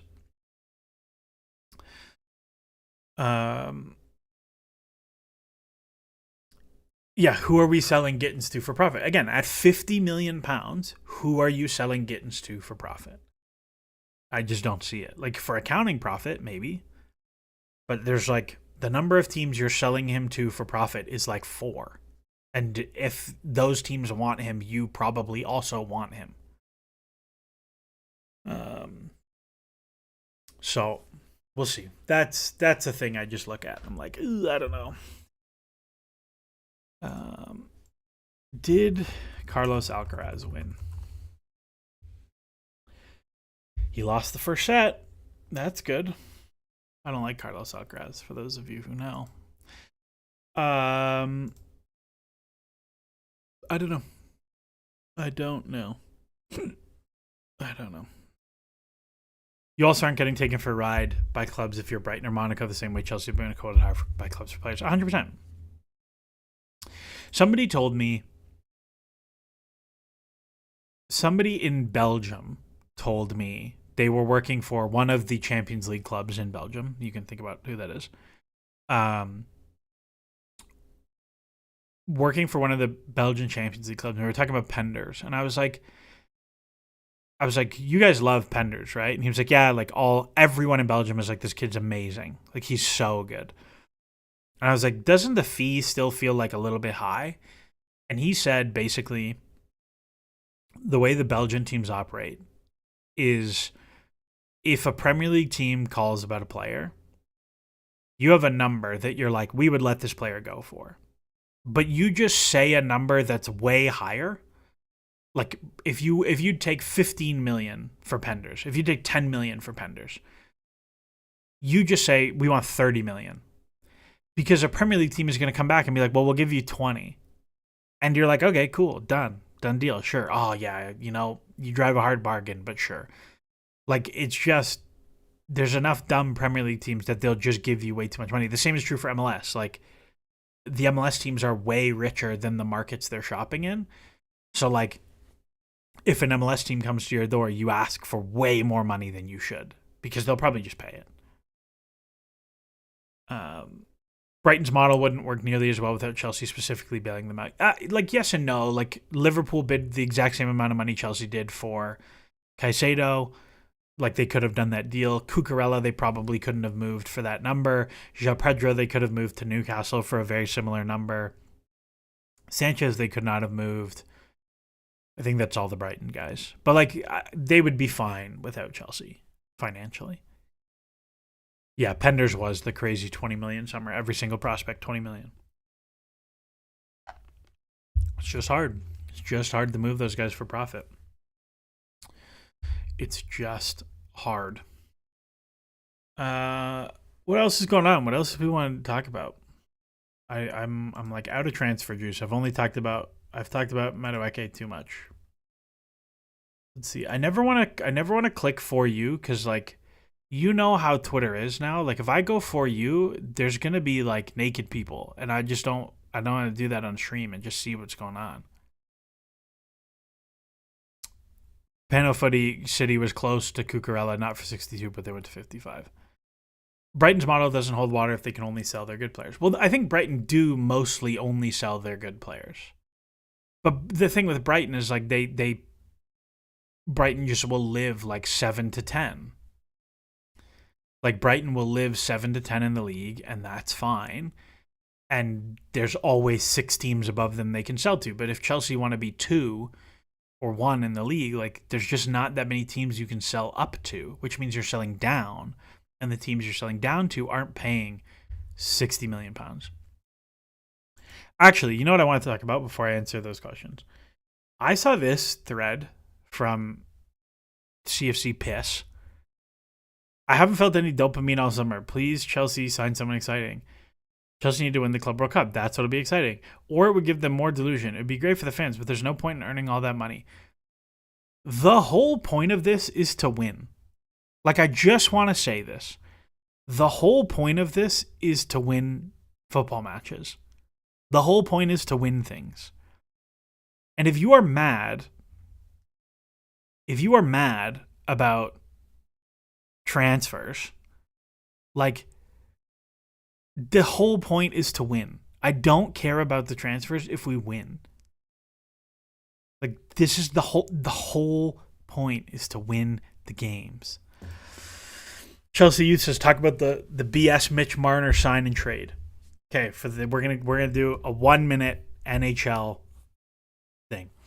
For those who don't know, Mitch Marner, longtime Toronto Maple Leaf fan as a kid, gets drafted to the team, becomes a very good player. Like, the soccer comp for Mitch Marner would be like Steven Gerrard, probably. No, Steven Gerrard won too much. It would be like Jack Grealish at Villa. Like, amazing at Villa, goes through hard times at the team. They get, like, to be a little bit better. And he wants his full fat contract.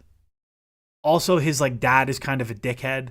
Like, apparently his dad would do sponsorship events at car dealerships. And, and then he would say Mitch is not speaking unless you give him a car. Like, that's a thing that actually happened. Him and his buddies were golfing, and they were trying to get into a full, like, tee box. Like, there was no times left for that day, and because it was Mitch Marner, they're like, we'll squeeze you in. And then at the end of the day, his dad called the golf course. And we're like, they, like, basically complaining that they had to pay for their time to golf. Anyway, so he signs a new contract. And gets traded to the Vegas Golden Knights for a player, and he took a pay cut to go play for Golden Knights. And all of this sucks. I didn't like Mitch Marner very much, but the Leafs are worse without him. Like Villa, they lost Jack Grealish. And now he goes and plays in Las Vegas and wears number 93. Ola Aina stays. New contract. I like Ola Aina. He's a good player. He would be... when he left Torino, I wanted Chelsea to bring him back as, like, a squad fullback. Because he would have been super cheap, and he's, like, long throw, can play multiple positions, like, very valuable dude.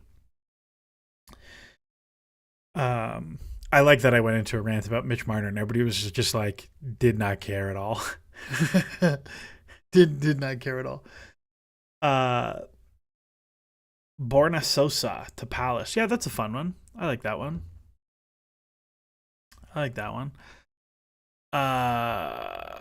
What other ones we got in here? Who starts versus Fluminense?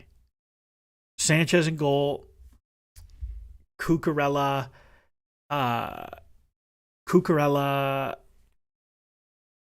Probably Chaloba left center back. Tosin right center back. James right back. Caicedo. Enzo. Palmer. And probably Madueke, Neto, Jackson is my guess. Do I think Ekitike is better than Isak? No.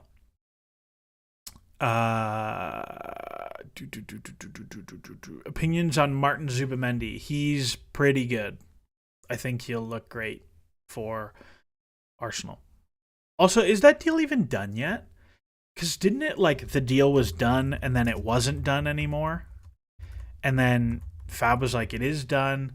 And then it's not done anymore. So, like, okay, he has actually... Oh, wow, 8 hours ago. That's flawless timing. Yeah, I like Zubamendi. He's good. It was worth the minor segue to hear you call his dad a dickhead. Appreciate it. Yeah, there's stories that like if you're a Toronto sports person that you've heard about Marner's dad that are like so crazy. And no, his contract with Vegas it is both. It's not a pay cut, but it's less than he could have signed for even after the Vegas cap shenanigans with the taxes. And hey, I pay no state income tax in the great state of Nevada, so I support this movement. Thoughts on Real Madrid PSG? I think PSG will murk Real Madrid. I think it will not be competitive. Is it curtains for Jackson if he doesn't start? No, I don't. If Brazil could enter 4 teams in the Champions League each year, how often would one win it? Probably like 1 in 25 or 30 years. Like they would be the Porto 2004. Something like that. Arsenal are spending huge money. Zubamendi, Norgard, Madueke, Eze, Gyökeres with Rodrigo links. Yeah, I don't really know how Arsenal can afford this. But I guess they got like pretty big money off their books in Partey. But they haven't sold very well. This is the thing. I don't really know. But they also haven't like spent a bunch of wasted money either. Like all the guys they've spent money on are in their team, pretty much. Aren't the Brazilian teams mid-season right now? Yes, they are. Which Chelsea sporting director do you like the most? None of them. I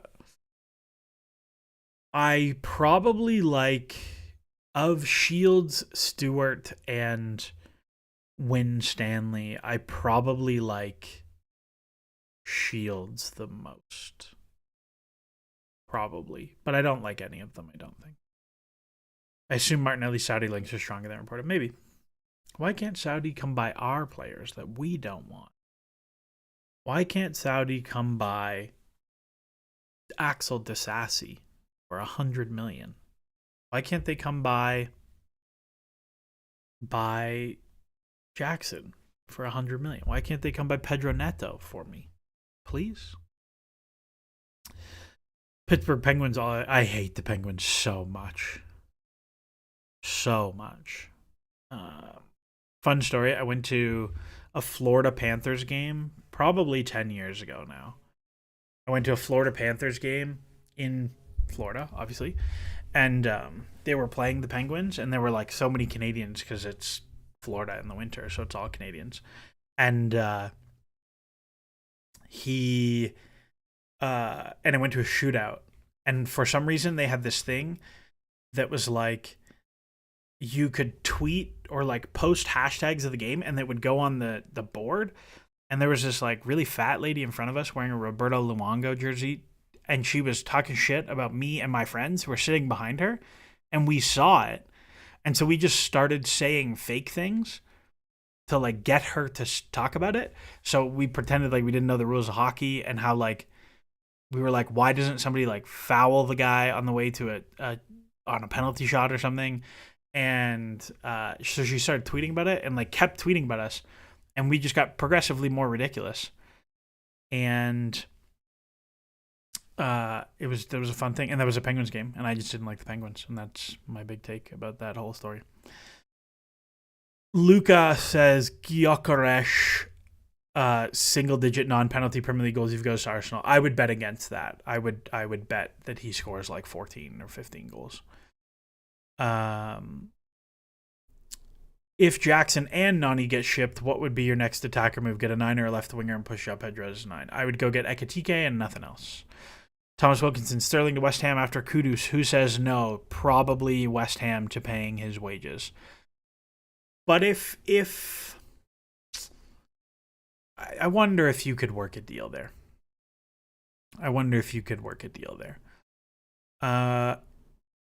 As much as it feels like teams always bail out Liverpool's deadwood, remember that Brewster striker they sold. Yeah, but Ryan Brewster, like, so here's the thing with Brewster, right? Like, Brewster, yes, has not turned out very good. And yes, they sold him for a very good number. But the season before they sold him, he scored like very solidly at Swansea, like 10 and 18, and you're like, and he's 19, and they sold him for like 28. So like you could see it. Do I believe in the Joe Shields only buys former City players conspiracy? I believe that Joe Shields likes the players he's familiar with. That's definitely with it. Origi, Jordan Ibe. Yeah, Jordan Ibe is a crazy one. Jordan Ibe is playing non-league now. I don't think Origi they sold for a big number. I think they like lost money on that deal. Let's see. What did they move Origi for? He left on a free transfer. How is that bailout?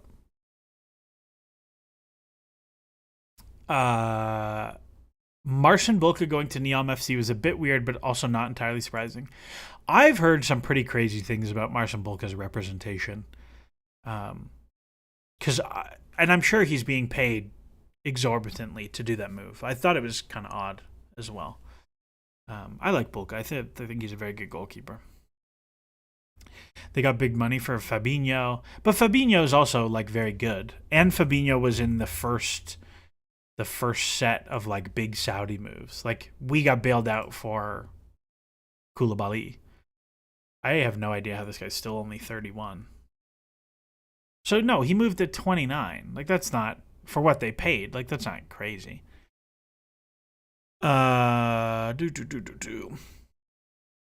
ZZZ, in your I don't like Chelsea very much right now video, you said this current Chelsea team weren't very likable. Could you expand on that? What's the most likable Chelsea team of your lifetime? So this was a video I posted last summer. I would actually like to go back and listen to some of the things I said and say, was that true? Like, what do I agree with that anymore? The things I didn't like were I still don't like the like rampant deal making. You know, like I'm fine with like player trading as a model. I have no qualms with player trading as a model, but I just don't like how they do it here. Like, I don't love that there's too many players at Chelsea and you have a bomb squad with a whole bunch of like I don't like that. And then I don't like that many of the players. Like even the players that I think are good. Like I think Noni Madueke is a great prospect winger. I hate Madueke. I don't like watching Madueke at all. I think he's objectively a good player and a good prospect. I don't like watching Noni Madueke even a little bit. He is one of the most frustrating players I have ever seen in my life. If I was a coach of Noni Madueke, I would find it very hard to separate my like personal feelings on him as a player and like what he objectively does. I just don't like him at all. I don't like Pedro Neto at all. I don't like even like Levi Colwill. Even Levi Colwill, who's like great. I don't like Levi Colwill that much. He's just like, it doesn't really do that much for me. So it's like I look at it and I'm like, there's a lot of players I think I like as players. I think are good players, but I don't like them. You know what I mean? Like if I take off the analytical goggles and just say like, do I like this team? Do I enjoy watching them play? It's like, no, not really. There's a bunch of them I don't particularly enjoy. But I like winning. And so if it's effective and we win, I enjoy that. And so I can just like move past that. Enzo Maresca has surprised me. I've like come to like him a little bit, not a little bit, significantly more than I was expecting. Which was a thing that I did not like going into this last summer. I was not super high on that hire. I don't like the directors. I think they're very incompetent. I think Chelsea have a real analytics department now, which I quite like. So those are all things I didn't like. The most likable Chelsea team of my lifetime, hands down, not close, is the Frank Lampard 2019-20 team. That team was so fun, and the vibes were so good, and I liked so many of the players. Like even the like the squad players who didn't play, I loved. It was so fun. Aspie, great. Kepa, throw him in the bin. Mount, super fun. Willian worked like a dog. Jorginho was like new and pretty good. Zuma, fun. Tammy, fun. I've always loved Mateo Kovacic. Christensen was very good. Conte, awesome. Pulisic, very big fan of his. Rudiger, box office. Reece James, the best. Marcus Alonso, box office. Love Tamori. Even Ross Barkley was like kind of fun in that team. Didn't like Emerson. Quite like Giroud. Quite like Pedro. Liked Hudson-Odoi. Willie was like a fun mascot. Loftus-Cheek coming through. Like that team was super, super, super fun. Super fun. Easily the most fun I've had. Like if you look at the Champions League games that year, it was actually, if you just go all comps and just look at all the games, like this stretch of this stretch here from like basically after you lose opening day to United, it's like 10 Super Cup against Liverpool, you lose in a shootout, fine. Draw Leicester, everybody's like, oh my God. I was taking my C license course, fun story. I was taking my C license course the day of this game, and I had it on my phone at the back of the room, and one of the instructors just come and yelled at me. And I said, respectfully, I'm going to learn more from watching this game than sitting in this class, which was a really dickish thing to say for like 23-year-old, 24-year-old Kieran. But yeah, I was watching that game. Super fun game. Shitty draw. Super fun game. Annoying, but you played well. Annoying, but you played well. This is the game with all the debuts. Super fun, super fun, super fun, super fun, super fun, super fun. And then you get to like the 4-4 against Ajax, which is maybe the craziest match I've ever watched in my life. I have watched that game in a hotel in Victoria when we were at Nationals. Like that whole season was bananas. And then you have COVID happen. And then everybody comes back after COVID and you have Project Restart and you have like a whole bunch of crazy games after that. Like it was a blast, man. It was super, super fun. The whole way. All right, where were we before I went on my rant? City got all the youth. Deadwood cleared that one window. Shields was at Southampton. It was like 4 City youth players. Yeah, they got Lavia. They got Lavia. They got Bazunu. They got Harwood Bellis, and they got somebody else. I really like Harwood Bellis, by the way. I would totally go get that if you were like wanted a cheap center back option. Like probably not for Chelsea, but I think he's a good player. Pulisic reminds me of the epic list of slander names that have never been topped. Man, NRA Mar, NRA Mar, Quantico Quaresma. Yeah, there were super good. There were some super good ones on there. Was Frank season 1 the one that we had the all blue retro kit? Yeah, no, it wasn't blue. It was yellow. Hold on, it was. I have it.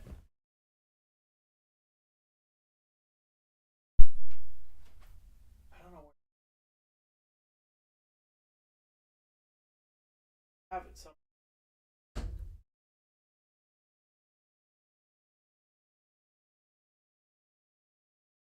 In my big box of jerseys. I can't walk because I have an ACL. I got so many random ones in here. Like, I have all the ones on the wall. And I got so many random ones. I have like, I don't know if you can hear me right now, but I'm doing my best. I've got warm-up top. I've got jacket. I've got, this is the cursed 16-17 season 1. I've got this crazy one, which was a third kit from like 11-12, something like that. Other random.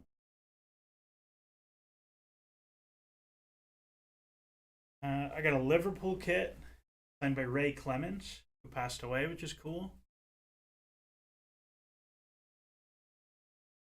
I don't know where it went.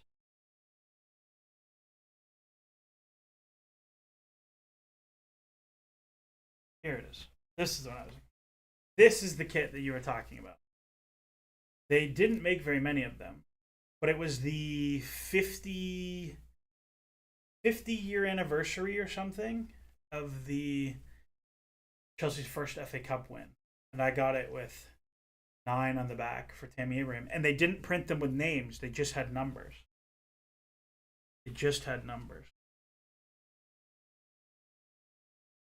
Oh, sorry. Yeah, so this is the kit that you were thinking about with the blued out Yokohama. This kit is I will be in England for Christmas this year, and I will be there for hopefully 2 Chelsea home games. 50th anniversary of the 1970 FA Cup win. Thank you, Bad Rabbits.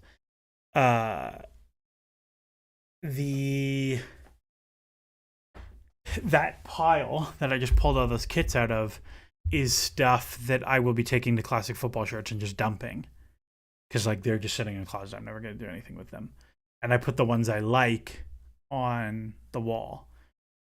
But that kit will not go because that kit is too cool.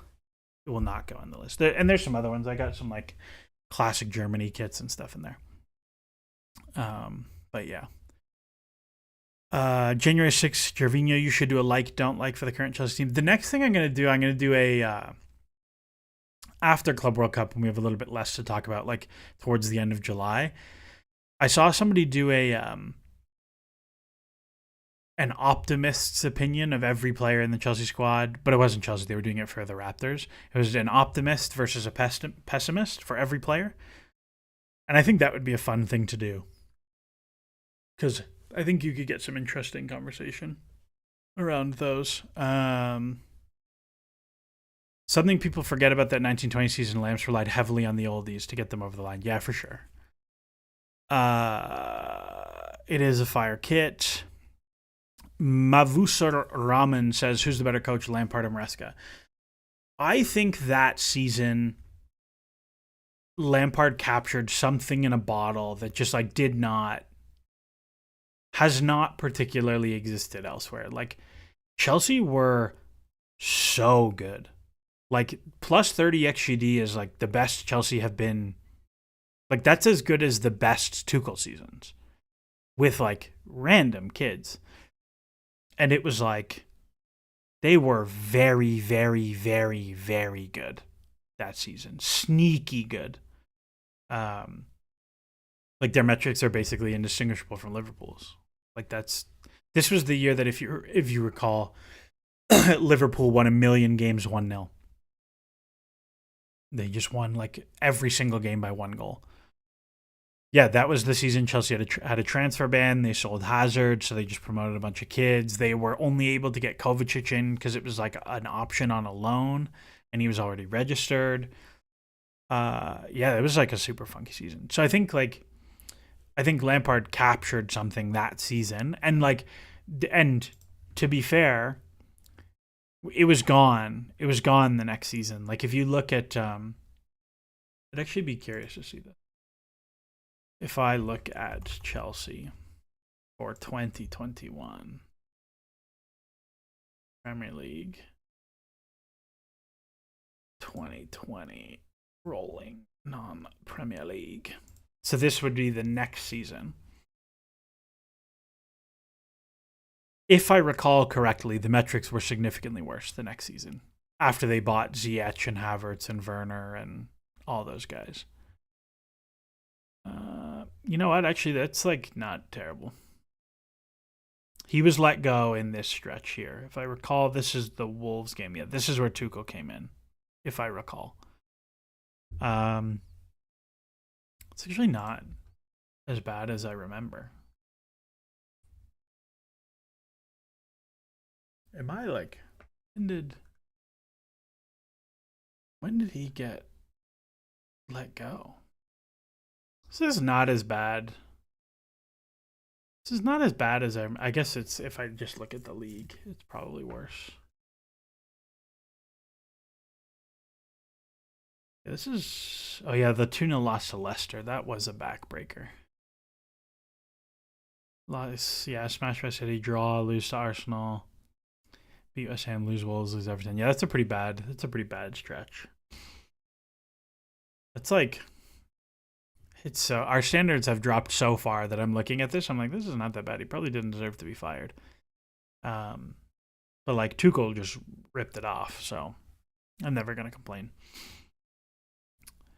This is this is the game Reece James scored the screamer, the opener against Brighton. This game, the 4-0 versus Palace, is one of my favorite ever games. Because this is the game, if I recall. I don't think this is actually the game I'm thinking of. Nonetheless. Actually, yeah, this is the game I was thinking of, because this is the game that they started Havertz and Tammy together. And every time they started Havertz and Tammy together, they ripped teams. Absolutely ripped teams. And they just like never did it that frequently. But yeah, I think like to go back to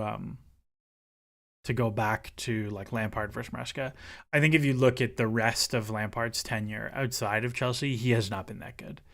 Like his Derby team ran very hot on their metrics. His Everton team was pretty bad on their metrics. His second stint at Chelsea was like really, really, really, really bad. Really bad. I don't know. It's fine. And I think Maresca he was really bad at Parma. He was really good at Leicester, and he's been like a 6 out of 10 at Chelsea, and I think that's okay.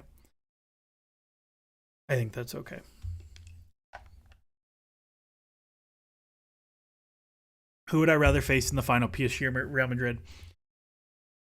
Financially, Real Madrid. I think there's a better chances of us beating them. Because I want to actually learn something about this team, I want to play PSG in the final. I want to beat Fluminense, and then I want to play PSG in the final, and I just want to see where we're at. I want to see how close we are. Because like if you made me predict where are Chelsea in comparison to PSG, I don't have a good answer for you.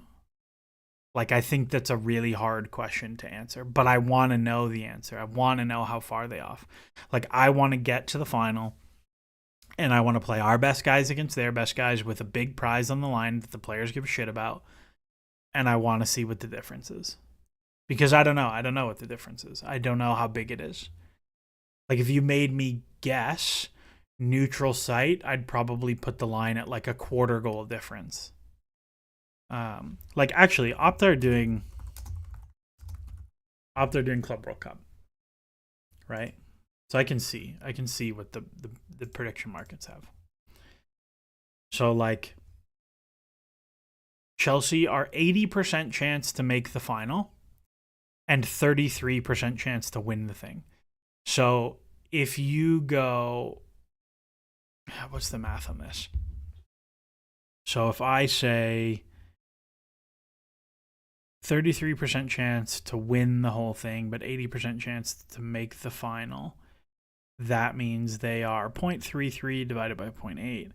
That means Chelsea are roughly 41% to win in the final, whether they play Real Madrid or Barcelona, or Real Madrid or PSG, rather. PSG are 39%, but 60% to make the final, which would mean they are divided by 0.5884. So Chelsea would be something like, so PSG are 66% in the final. So that's like, but that's a 20% chance they play Fluminense versus an 80% chance that they play Chelsea. So like, what is it? 0.8 times. So what is 0.66 equal? Let me open up the Google Sheets here and just do this in real time. So it's like 0.66 is that, and it's 0.8 that they play Chelsea and 0.2 that they play Fluminense. So you have it's gonna be like 0.6 against Chelsea and 0.8 against something like that, right? What's this? I'm not going to actually solve the system of equations here, but it's going to be something like this. So it's like a 60-40, basically. If Chelsea, it's going to be basically 60-40 if Chelsea play PSG in the final, which feels right, to be honest. Like if you made me predict the betting markets like 60-40, I'd probably say that's real. That's like a solid line. And like the thing with 60-40 is like sometimes the 40 wins, like a lot of the time. 40% is quite a lot. So I don't know. But I think I want to play PSG. I want to see it. Well, that was one of the things that I liked was like if Chelsea won their group, they would have gotten Bayern in the quarterfinals, and then they would have gotten PSG in the semifinal. Like that's how it was supposed to. Or I think they would have got Bayern round of 16, PSG quarterfinal, something like that. If everyone had won the games they were supposed to. And I was like, cool. You get a quarterfinals, you get like the 80 million or whatever for making a quarterfinal. And you get a big game against the real team right away to figure out what's up. And that's fine. So, not bad at all.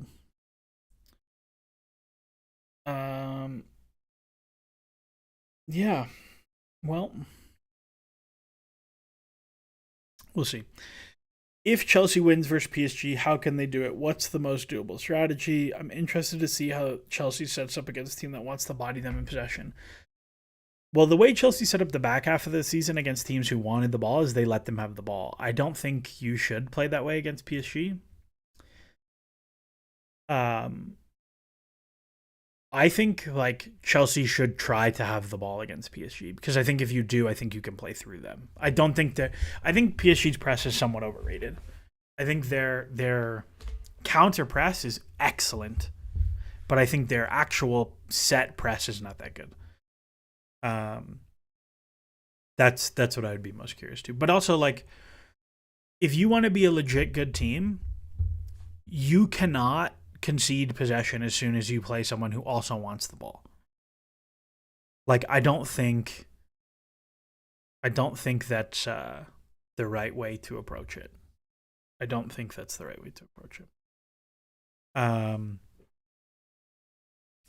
I think you have to be like brave to play through. I think that's like for Chelsea to hit their ceiling with this team, like they have to be so good with the ball. Gyökeres has accepted to give up 2 million from his salary in order to facilitate negotiations between Arsenal and Sporting. I bet you Sporting owe him wages, just based on how Portugal are. That's what I assume that means. Is wages owed by Sporting.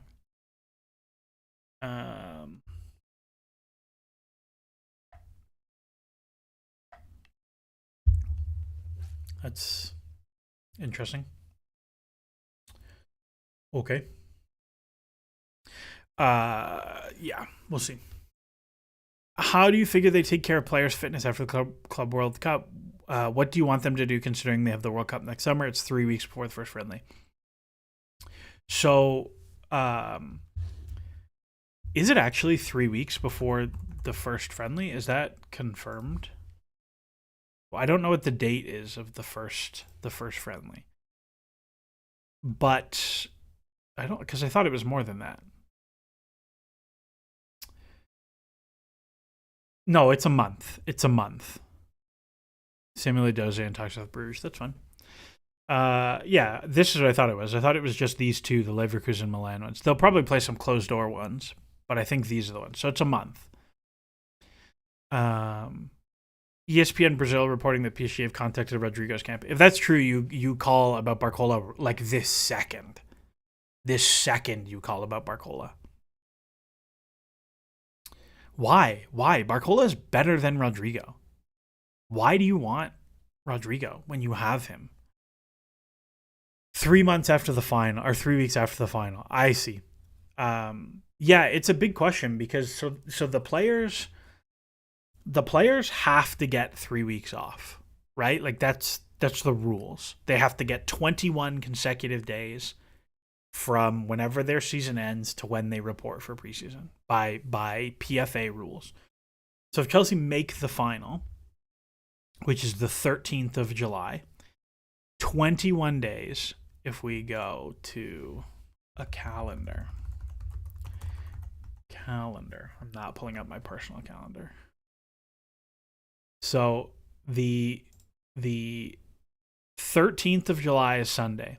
7, 14, 21 is August 3rd. Now, what I think is interesting is my guess is preseason is going to be very 2 stages. Because I think if you look at the dudes that Chelsea don't have at the Club World Cup, those guys should all be back in for preseason like next week. Like you look at if I look at all the guys who like didn't get brought to the tournament, Joao Felix, Raheem Sterling, Ben Chilwell, Georgi Petrovic, I mean, let me just go to like Chelsea first team players on the website. Men's profiles. So like let's see who's not here. All these guys are there. Wesley Fofana, Omari Kellyman, Mathis Amugu. He's gonna go on loan, so I don't think he'll be there. Kendry Pais. Like Pais isn't playing, so like technically is on vacation right now. Gittins is on vacation, so he can come back early, right? Like Gittins, technically the second he moved to Chelsea and did not get registered, his 3 weeks start. Let's see the loanies.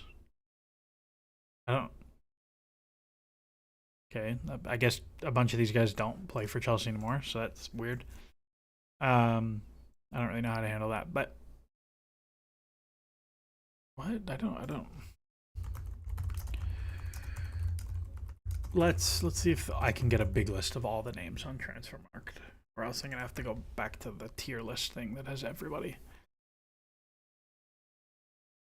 Yeah, so like Petrovic is there, Vega is there, Disasi is there, Fofana is there, Ben Chilwell is there, Caleb Wiley has already gone, Alfie Gilchrist is there, Leslie Gachukwu is there.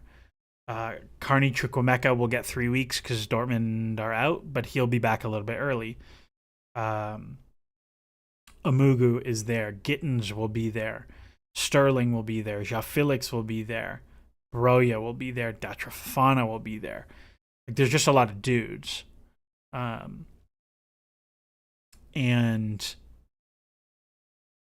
I think those guys will all come back. And like I bet you they'll play a closed door game in like, I don't know, the end of July.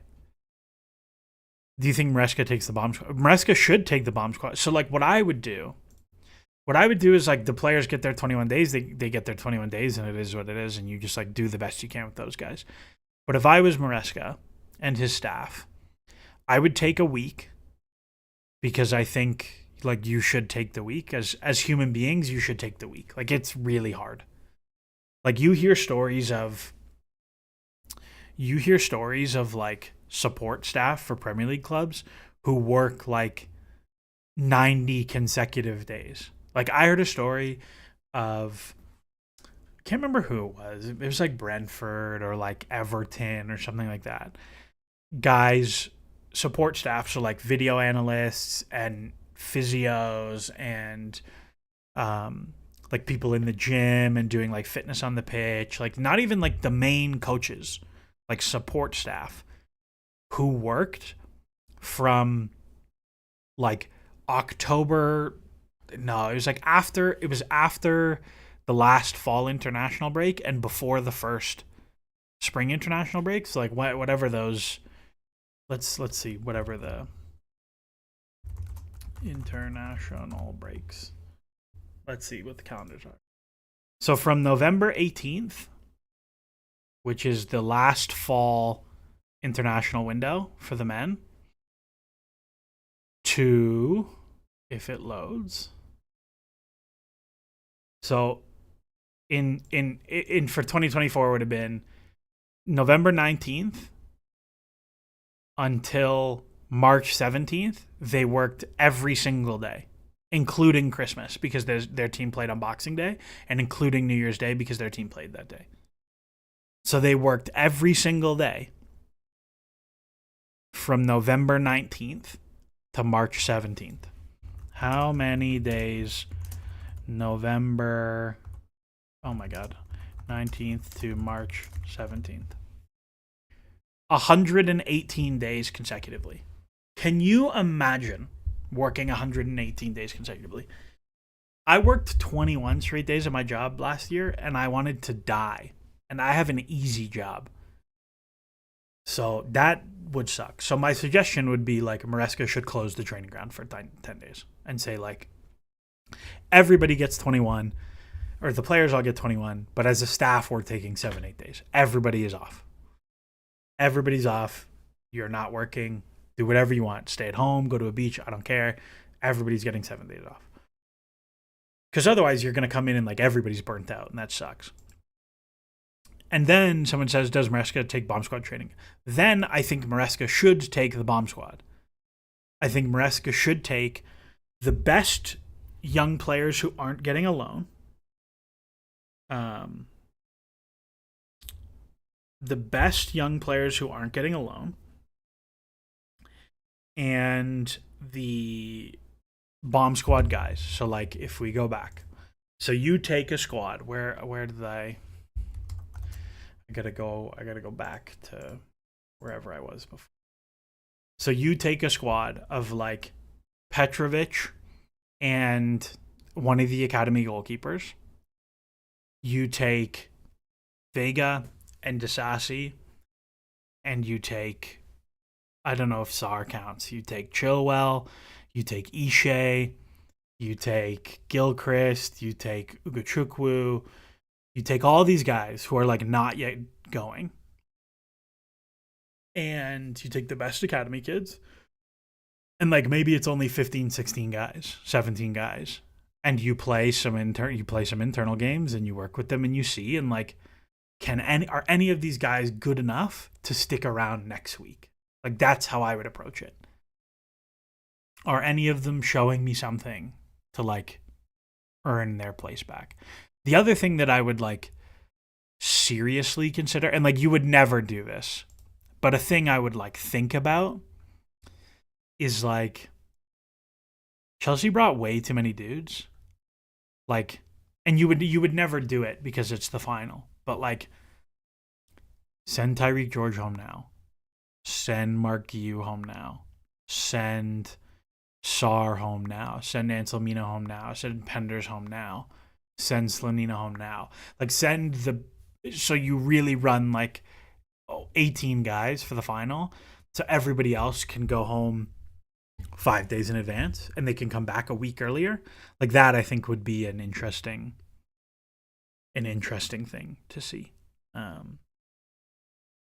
You would never do that, but like I think that's how you would think about managing preseason. Do I want delayed returns for Caicedo, Enzer, Palmer, considering they had the most games since last summer? I mean, here's the thing, right? Like, you can't really. Because, like, if you delay their return, and so like we said, it was the August 3rd, right? So let's say you bring them back the next Monday, which is August 10, the next Monday would be August 11th. So I think it was August 4th. You bring them back August 11th. They're going to get 6 days before you play the first game of the season? Like, is that really what you're going to do? I don't think so. I think the more realistic thing is, like, they come back, they maybe play, like, 60 minutes. Like, I'm pretty curious how Chelsea are going to approach these games. Like, if you made me think about it, like, I would probably play... My starters would probably play, like, 45 minutes in one game and then, like, 30 in the other, and that would be it. Like I think I wouldn't even go that, maybe even not that far. Like I might go starters for the first half against Leverkusen and then the final 30 against Milan. That might be how I approach the game. Something like that. And then like you have a mess of lineup for 45 and for 60 minutes. And like for 60 minutes it's like guys who are it's like bubble guys that you're trying to figure out. I have no idea. Game Razor, how did you set up the shirts on your wall like that? I'll grab one and I'll show you. I can't walk, so forgive me.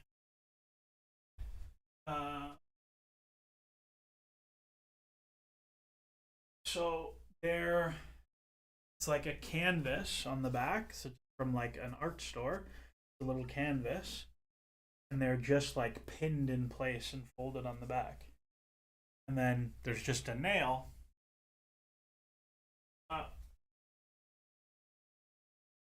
That.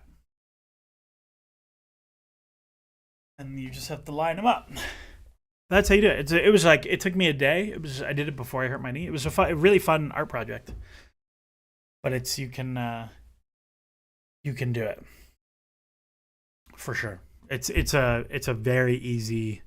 I think I have like another 10, but I think there's 15 up there, and I think I have 8. I think I got 24 canvases for like $50, and I already had the nails.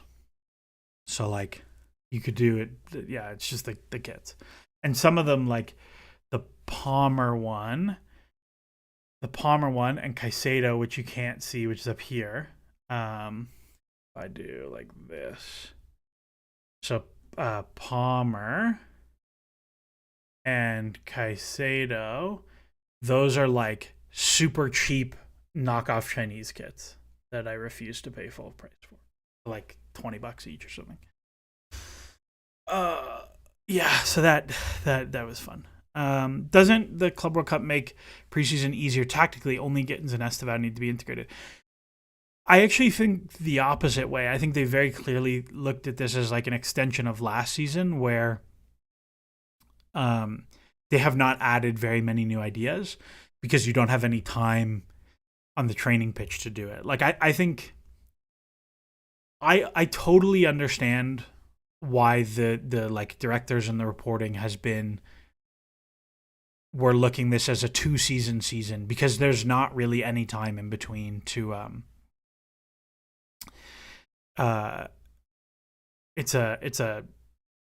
there's not any time in between the seasons to do anything.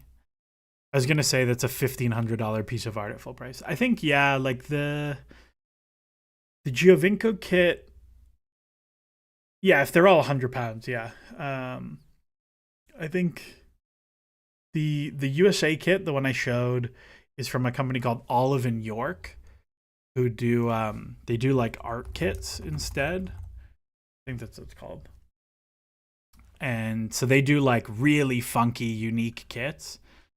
And they had a mystery box for $15, something like that. And so I got that USA kit, and I got a St. Louis City supporters group kit, which is actually really nice, but I'm just not putting it on my wall because I don't care. But they got a lot of funky stuff. So I got that from there. So that one was cheaper. Zola was like a replica kit. I can't remember. It's like a remake of the 99 Cup Winners' Cup final one. Giovinco I bought on sale. Diego Costa I bought on sale. The black and orange one I got as a Christmas gift. The Oliver Kahn one I got as a gift from a relative who went to Germany in like the early 2000s. That jersey is probably like a 200-pound jersey. Like that's probably a very expensive jersey now. The Palmer one is fake. The 2004, 2005, the one in dead middle, right here, this one, is not worth anything because it's signed by Craig Forrest, who's the only Canadian man to ever play for Chelsea. So like it's only worth it to me, but like it's just a cool kit. But I've seen them online for like $200. The Kirk kit I bought on sale. The Messi kit I got given by someone in MLS. The Caicedo one is fake. And then what else? What else do I have on the top? The Terry one is just really old and is like kind of ratty. That's why I put it there. This is the Champions League final Czech kit, but I got my own printing on it. It's just like a terrible number 1. The Hazard one I got on sale. The Loftus-Cheek one I got on sale. I used to buy at the end of the season when there was like a player I liked and the kits all go on sale. I would just buy a random one, even if it wasn't my size. I'd just like buy it to have it. So there's a few, and then like I have another Hazard kit somewhere. Like I got a few. I got a bunch. I haven't bought kits with names for a long time though, because I feel like I jinx it. Caicedo and Palmer for the first ones in a while, but like I've wanted a Chalaba jersey for a while. I can't risk it. So we'll see. Hypothetical. I know you've explained previously why you don't work in football. What would that change if Chelsea offered you a job? Yeah, 100%. If Chelsea offered me like an analytics job making even close to what I made in my day job, I would 100% take it. Even not honestly, 65% of what I make, I would go do it.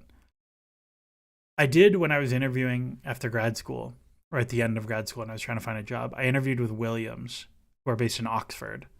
And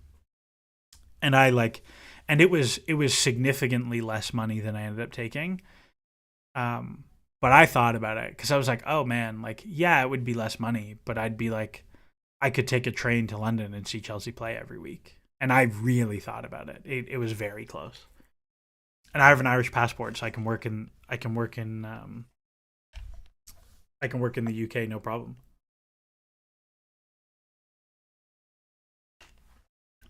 It wasn't Williams F1. It was like, I say Williams F1 because it's easier, but they have like a pretty extensive like battery research division for like their high performance electric vehicle stuff. They do a lot of really interesting work. Actually, it would have been a really cool job, but salaries in the UK are very low. Where do I get my fakes from? I got my last ones from a company called what was the name of the company that I got them from? It was like a sketchy, it was like on WhatsApp, like it was dodgy. It was like kit.gg or something like that. Not that I would ever advocate for like I don't even think they're like, because these websites get like taken down and then re-put up. It was like kit.gg or something like that. Pretty sure it was this one. And they're really nice. You would never know. You would never know looking at them in person that they're fake. They just run really small, like way smaller than the eye. Yeah, Cindy, this is the one, because I remember her name was Cindy. Yeah, they run really small. So if you want to get one, this is where you get it. But I would never advocate for this. I'm purely showing this as the websites to avoid if anybody from YouTube is watching my stream. Ram says, what do you think of Asnu? I think we talked about him last stream, and I wasn't familiar with his game. No, this is not who we were talking about. We were talking about somebody on Frankfurt. I've not watched any of this guy. People really like him though. I saw people talking about how like he should play at Bayern, but I don't know anything about it. Those stats at Valladolid are not good, but Valladolid were genuinely so bad. Who were we talking about? Frankfurt had a dude who was really good. This guy, Theet. Arthur Theet. He was a big lefty center back. And he had crazy stats, which is interesting to me. Yeah, this is like just based on the stat profile. I'm like at least a little bit curious. Like center back who puts up that sort of XG when he plays left back is like, oh, this guy must be a huge set piece threat. So I thought that was pretty interesting. Has an MLS club reached out to you to bring you into their analytics department? I have done stuff with MLS teams. Like I don't know if it's going to be. This is like this ASA is like is the website I run. We work with Minnesota United. Minnesota United are really smart. They're very good. They play like a really crazy fun style, which is fun. I also made this graphic, which is pretty dope. So enjoy that. I'm a well-rounded. I'm Carmelo in the post. I'm a triple threat. I can make graphics. I can do math. I can do science too. It's pretty cool. But yeah, like that's the thing. I've helped players negotiate their contract. Like I'm not allowed to say who the player is, I'm pretty sure. But I helped a former U.S. men's national team player negotiate their contract with their MLS team. And they got significantly more money off of the back of that negotiation. Similar to like what you see with like Miles Lewis Skelly worked with Analytics FC, if you saw that. Like this. Yeah, so like let me find where's the Analytics FC part. Command F Analytics. Yeah, so like they worked with Analytics FC. Analytics FC also worked with Kevin De Bruyne and Ben White. Like this is something I've done before. It's actually like to me one of the most interesting parts of analytics work now. Like you see, like basically every agency has an analytics staffer now. Like Wasserman have 2, I think, because it's like if you go to if like let's take the Nwaneri let's take the Nwaneri contract, right? Like in the old days, Nwaneri goes into his meeting with Berta and goes to and they're like, we want this number because he's so good. But like now they can go in and be like, hey, at 17, like he is so good for where his age is. Like compared to other 17, like he's the best 17-year-old in the league, which is a crazy thing to say. But then you look like across, like he's at 40th percentile for the league, right? Something like 40th percentile for the whole league, all ages. And you're like, oh my God, that's crazy. He's like 70th percentile per 90. And you're like, oh my God, this guy is basically a league average winger at 17. Like he should go get bread. And then you can go into that conversation with like, what contract did Esteval get at Chelsea? And what did this? And blah, blah, blah, blah, blah, blah, blah. Like it's much easier for you to do that.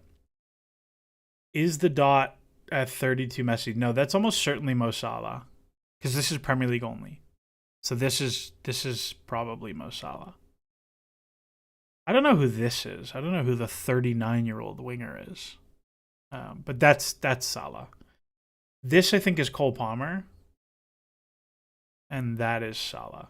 Because if I think correctly, Cole Palmer was second among attackers in the Premier League by this metric.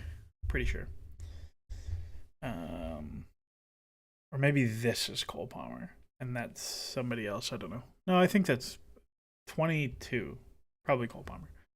I don't know who this is, though. The 39-year-old. Regardless. That's kind of what it is. Analytics FC is the company a few of the former TIFO guys have. Yeah, I think there's a few former TIFO, a few former Opta guys. But they work a lot with players. I also heard a rumor. I will say that it's a rumor. I heard a rumor that like the Kevin De Bruyne thing, they were explicitly not allowed to tell the public they worked. Alcaraz won. God damn it! Really? Boo. I heard that they were explicitly not allowed to talk about that publicly. And they just put out a piece about it. But I don't know how true that is. That's just what I heard. Yeah, I think it's an interesting thing to do. Yeah, Ashley Young is probably a good shout. Probably a good shout. All right, we're closing on 3 hours. I'm gonna give it 10 more minutes. So get your last questions in, and we'll see what's up. Mark Casado possibly cover for Lavia. That is I saw this rumor this week that like 30 million euros, something like that, for him. Maybe. Like, I'm always really skeptical of players coming out of Barcelona because they have such a unique style advantage that like it doesn't really port that well. So I'm pretty reticent to buy Barcelona guys basically ever. So I don't think I would do that deal. ZZZ says Harrison Burrows. Again, I'm just not. It's a lot of output for a left back though. That's a lot of left back output. 14 assists is so many assists. Felipe Tilkian, I've been dropping in and out, but have we talked about Rio and Gamoha? Rio and Gamoa. Namoa? I don't know. I asked earlier if you thought he was as good as he's hyped to be. People really like him. I don't think he ended up being amazing for Liverpool. He made one first team appearance in the cup, if I recall correctly. Yeah, against Accrington Stanley. He's an interesting prospect for sure. We'll see. We'll see what happens with him. Again, it's just gambling. It's just gambling. Surprised there's no talk about Billings. Philip Billing? Billings. I don't know who Billings is. I know Philip Billing, but I don't know Billings. If we get to the final, am I optimistic versus Madrid or PSG? I don't know if optimistic is right. But I think we'll be competitive in that game. I'm obsessed with Nusa as well. Nusa would not be cover for Cucurella. Nusa is like pure winger or 9. Like he's definitely not a fullback. Yeah, I like Nusa as a prospect. I think he's oh, you mean Dibbling? You mean Dibbling, not Billings. We talked about Dibbling a little bit earlier. I think it's going to cost too much money for where he is. Nusa's an interesting prospect, but I think it would have been like a him or Gittins. I don't think it's a both. But Nusa's fun. Like, I heard pretty good things from people in Belgium about him when he was at Brugge, before he got hurt, before he did his knee. I'm also like very queasy. I'm very queasy about Nusa the center. I don't know Nusa the center back. I don't know the other Nusa. You'll have to tell me. I don't know who the other Nusa is. Shoka Nuskin, the Chelsea women's player. I don't know. His ACL did explode, but he's back now. They can't resist Nico O'Reilly. I don't really see it with Nico O'Reilly, to be honest. But like, that's a lot of output from fullback. That is definitely true. But I don't really see it that much. Harwood Bellis. I really like Harwood Bellis. I think the passing is super real. I think the passing with him is super real. I think he's if I was like Crystal Palace, I'd be so in on Harwood Bellis this summer. So good. If Chelsea do end up going for another right winger if Madueke leaves, does anyone tickle your fancy? Yes, and they announced they want to leave Lille today. Eden Zegrova is like my value pick at right wing. Left-footed right winger. Like his metrics this season were a bit piss, but last season he was like the last 2 seasons before this, like just lights out and like so good 1v1 dribbler. He makes me feel things as a player. He makes me feel things. Very, very, very can't really defend, but dude can dribble and dude can create. Nope, that's my guy. I thought he profiled as a very aggressive. Nusa has not played fullback minutes for Leipzig. There's no way.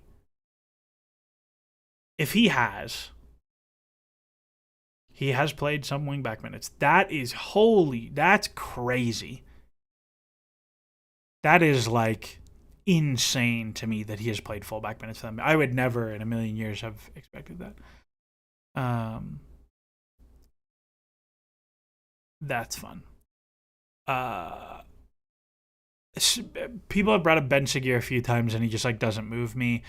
Any faves for the Cucurella backup? Well, now that I've seen this like Theet guy, I'm like, you're kind of interesting to me.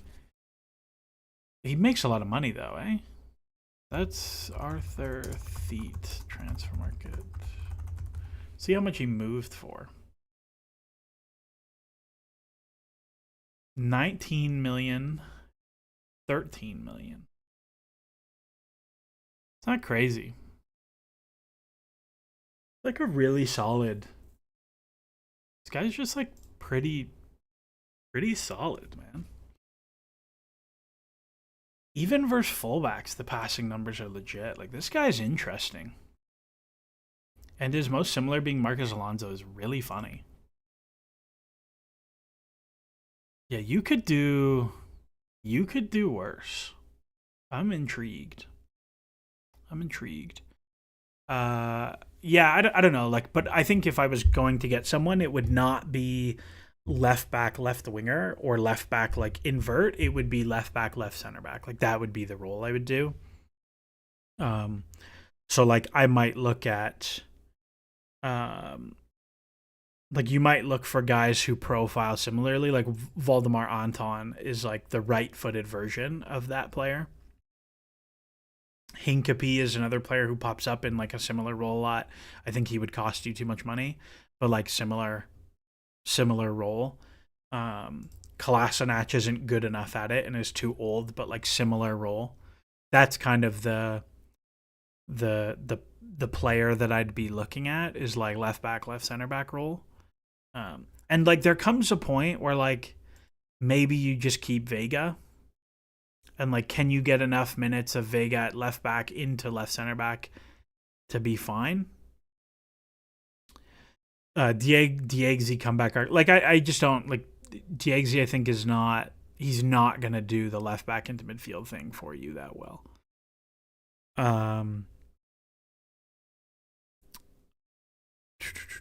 Thought the one Wolfsburg defender. I don't know who the one Wolfsburg defender is who you're talking about. Let's see. Let's go have a look-see at their squad. Kouliarakis. We can get ourselves a nice Greek player for this might be the guy you're thinking about. Get ourselves a Greek guy for Pano. Make Pano happy. Pano, has a Greek player ever played for Chelsea? I don't think so. Yeah, I don't know. There's I don't know. Like you could do some interesting things. Regardless, that's the profile I would go for. Is he talking about Kouliarakis? Sounds like a planet in Dune. Arrakis. Thoughts on Illing Jr.? I don't like Illing Jr. I've like never seen anything in the data that makes me feel ways about him. This is like very aggressive, but like he is a fullback who doesn't play fullback, and so it's you look at the percentages and you're like, oh my god, he's amazing. Like actually, you're not. There's not that much there. Freeman is like if I think I said this the last stream, but like I would have been so cool not getting Wiley and just being like, what if we buy you for like $2 million and just like see what happens? You're such a special athlete. Let's see what happens. Is anybody at that price point a significant improvement over Vega? No, at the price point, it's hard to find. Like it's just gonna end up being like they're gonna pay too much money for Hato. They're gonna say it's a unique profile. We have to get him, and they're gonna pay too much for him. That's gonna be what happens. I think Vega had sneaky good stats at Juve. Vega is a way better player than I thought he was. I thought he had a really good year. Like all around. Like he's good in the air. He wins the ball a lot. He's a very high activity defender. Way better passer than I thought he was. Not super mobile, but like you can do worse. Basunu's fun. Just give me Bastoni. Give me this guy. How about him? How about Bastoni? Michael Murillo showing up on these lists is hilarious because this guy was like agent of chaos for the Red Bulls, and he was not that good. So that's pretty funny. Yeah, just give me like, yeah, all these guys are too old. They're not good enough. Thoughts on Jim Ratcliffe buying Mbeumo because his shampoo bill will be lower than Garnacho's. I wonder if that deal is gonna get done. Because he's like gonna cost a lot of money. Isn't this funny? Fenerbahce paying his huge wages. Isn't that funny? Chelsea not accepting loan proposals for Ugachukwu as priority is for permanent sale. Valencia, more clubs interested, but Chelsea say no. There are also Premier League clubs also keen. That's interesting. Okay. Let's see what else. What else is going on? Let's see what Oluwaseun is saying in here. Diamond midfield, 3-1-6, weak side, a lot of the same clips. Yeah, not bad. Not bad. This is a good follow, by the way. He put some good stuff out there. No, I don't want to go to For You because For You is crazy. That's so funny. They're close to agreeing a deal, and then immediately afterwards, Fabrizio Romano, no loans for Guchuku. That is pretty funny. Yeah, I mean, yeah, that's interesting. Do I rate Mosquera? Mosquera is an interesting prospect. If Chelsea had like more, this, you know what? The other thing that like just comes up regularly with what Chelsea have done so far is you just have no bandwidth for gambles because you're full on gambles already. Like you just have, because you have Disasi and Sarr and Chaloba and Tosin and Fofana, and that's just the right-footed right center backs. Like you just don't have room to gamble on like, oh, this player's available for 10 million less than they should be. Let's see what's up. Like you just don't have the room to do it. And that's like one of the real problems of having so full a squad going into the summer. It means you like can get your targets that you've like outlined. Ooh. But you know what I mean? Let's gamble. Let's gamble on For You. Let's see what happens.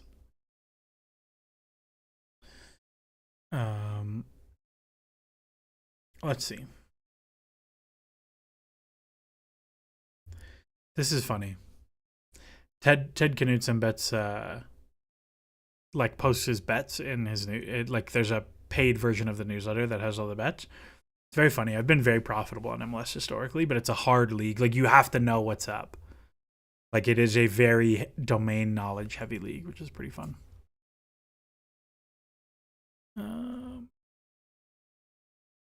Interesting.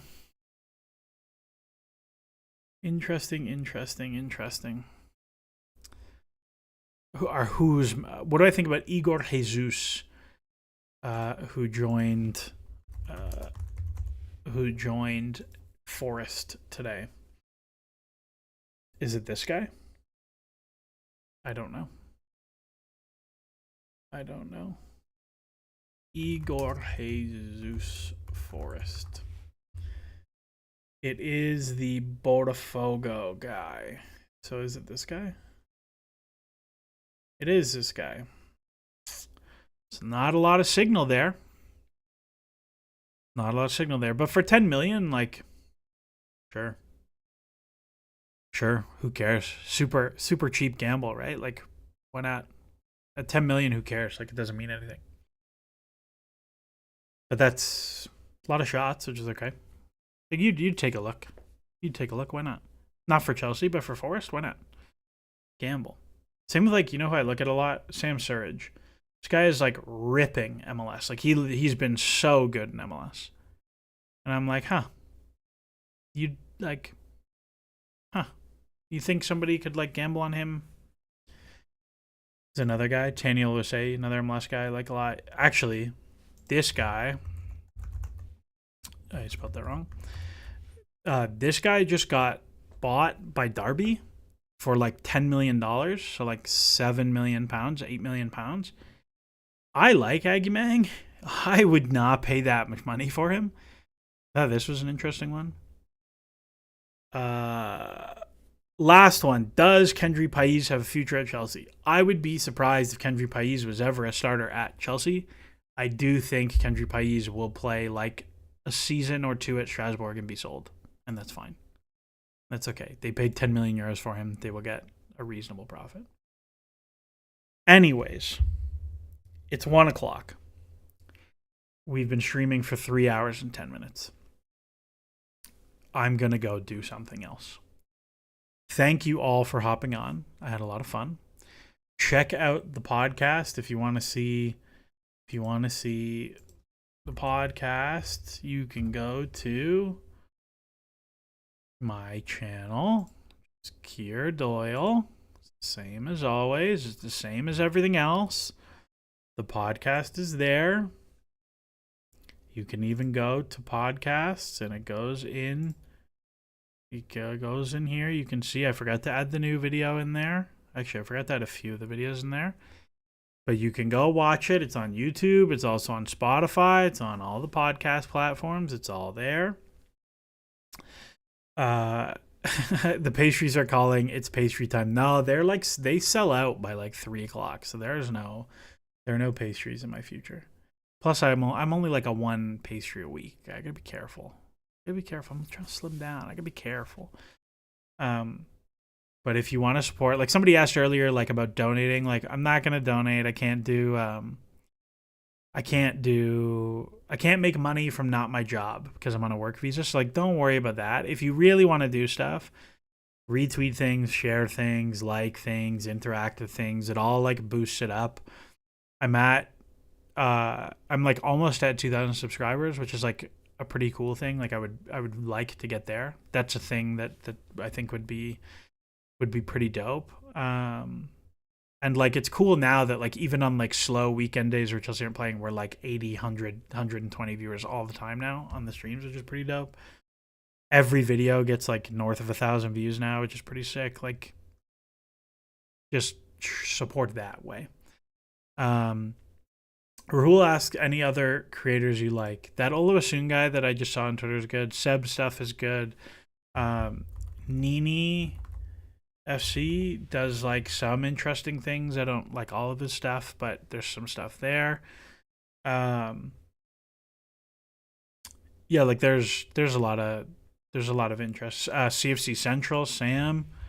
I think CFC Central has a YouTube as well.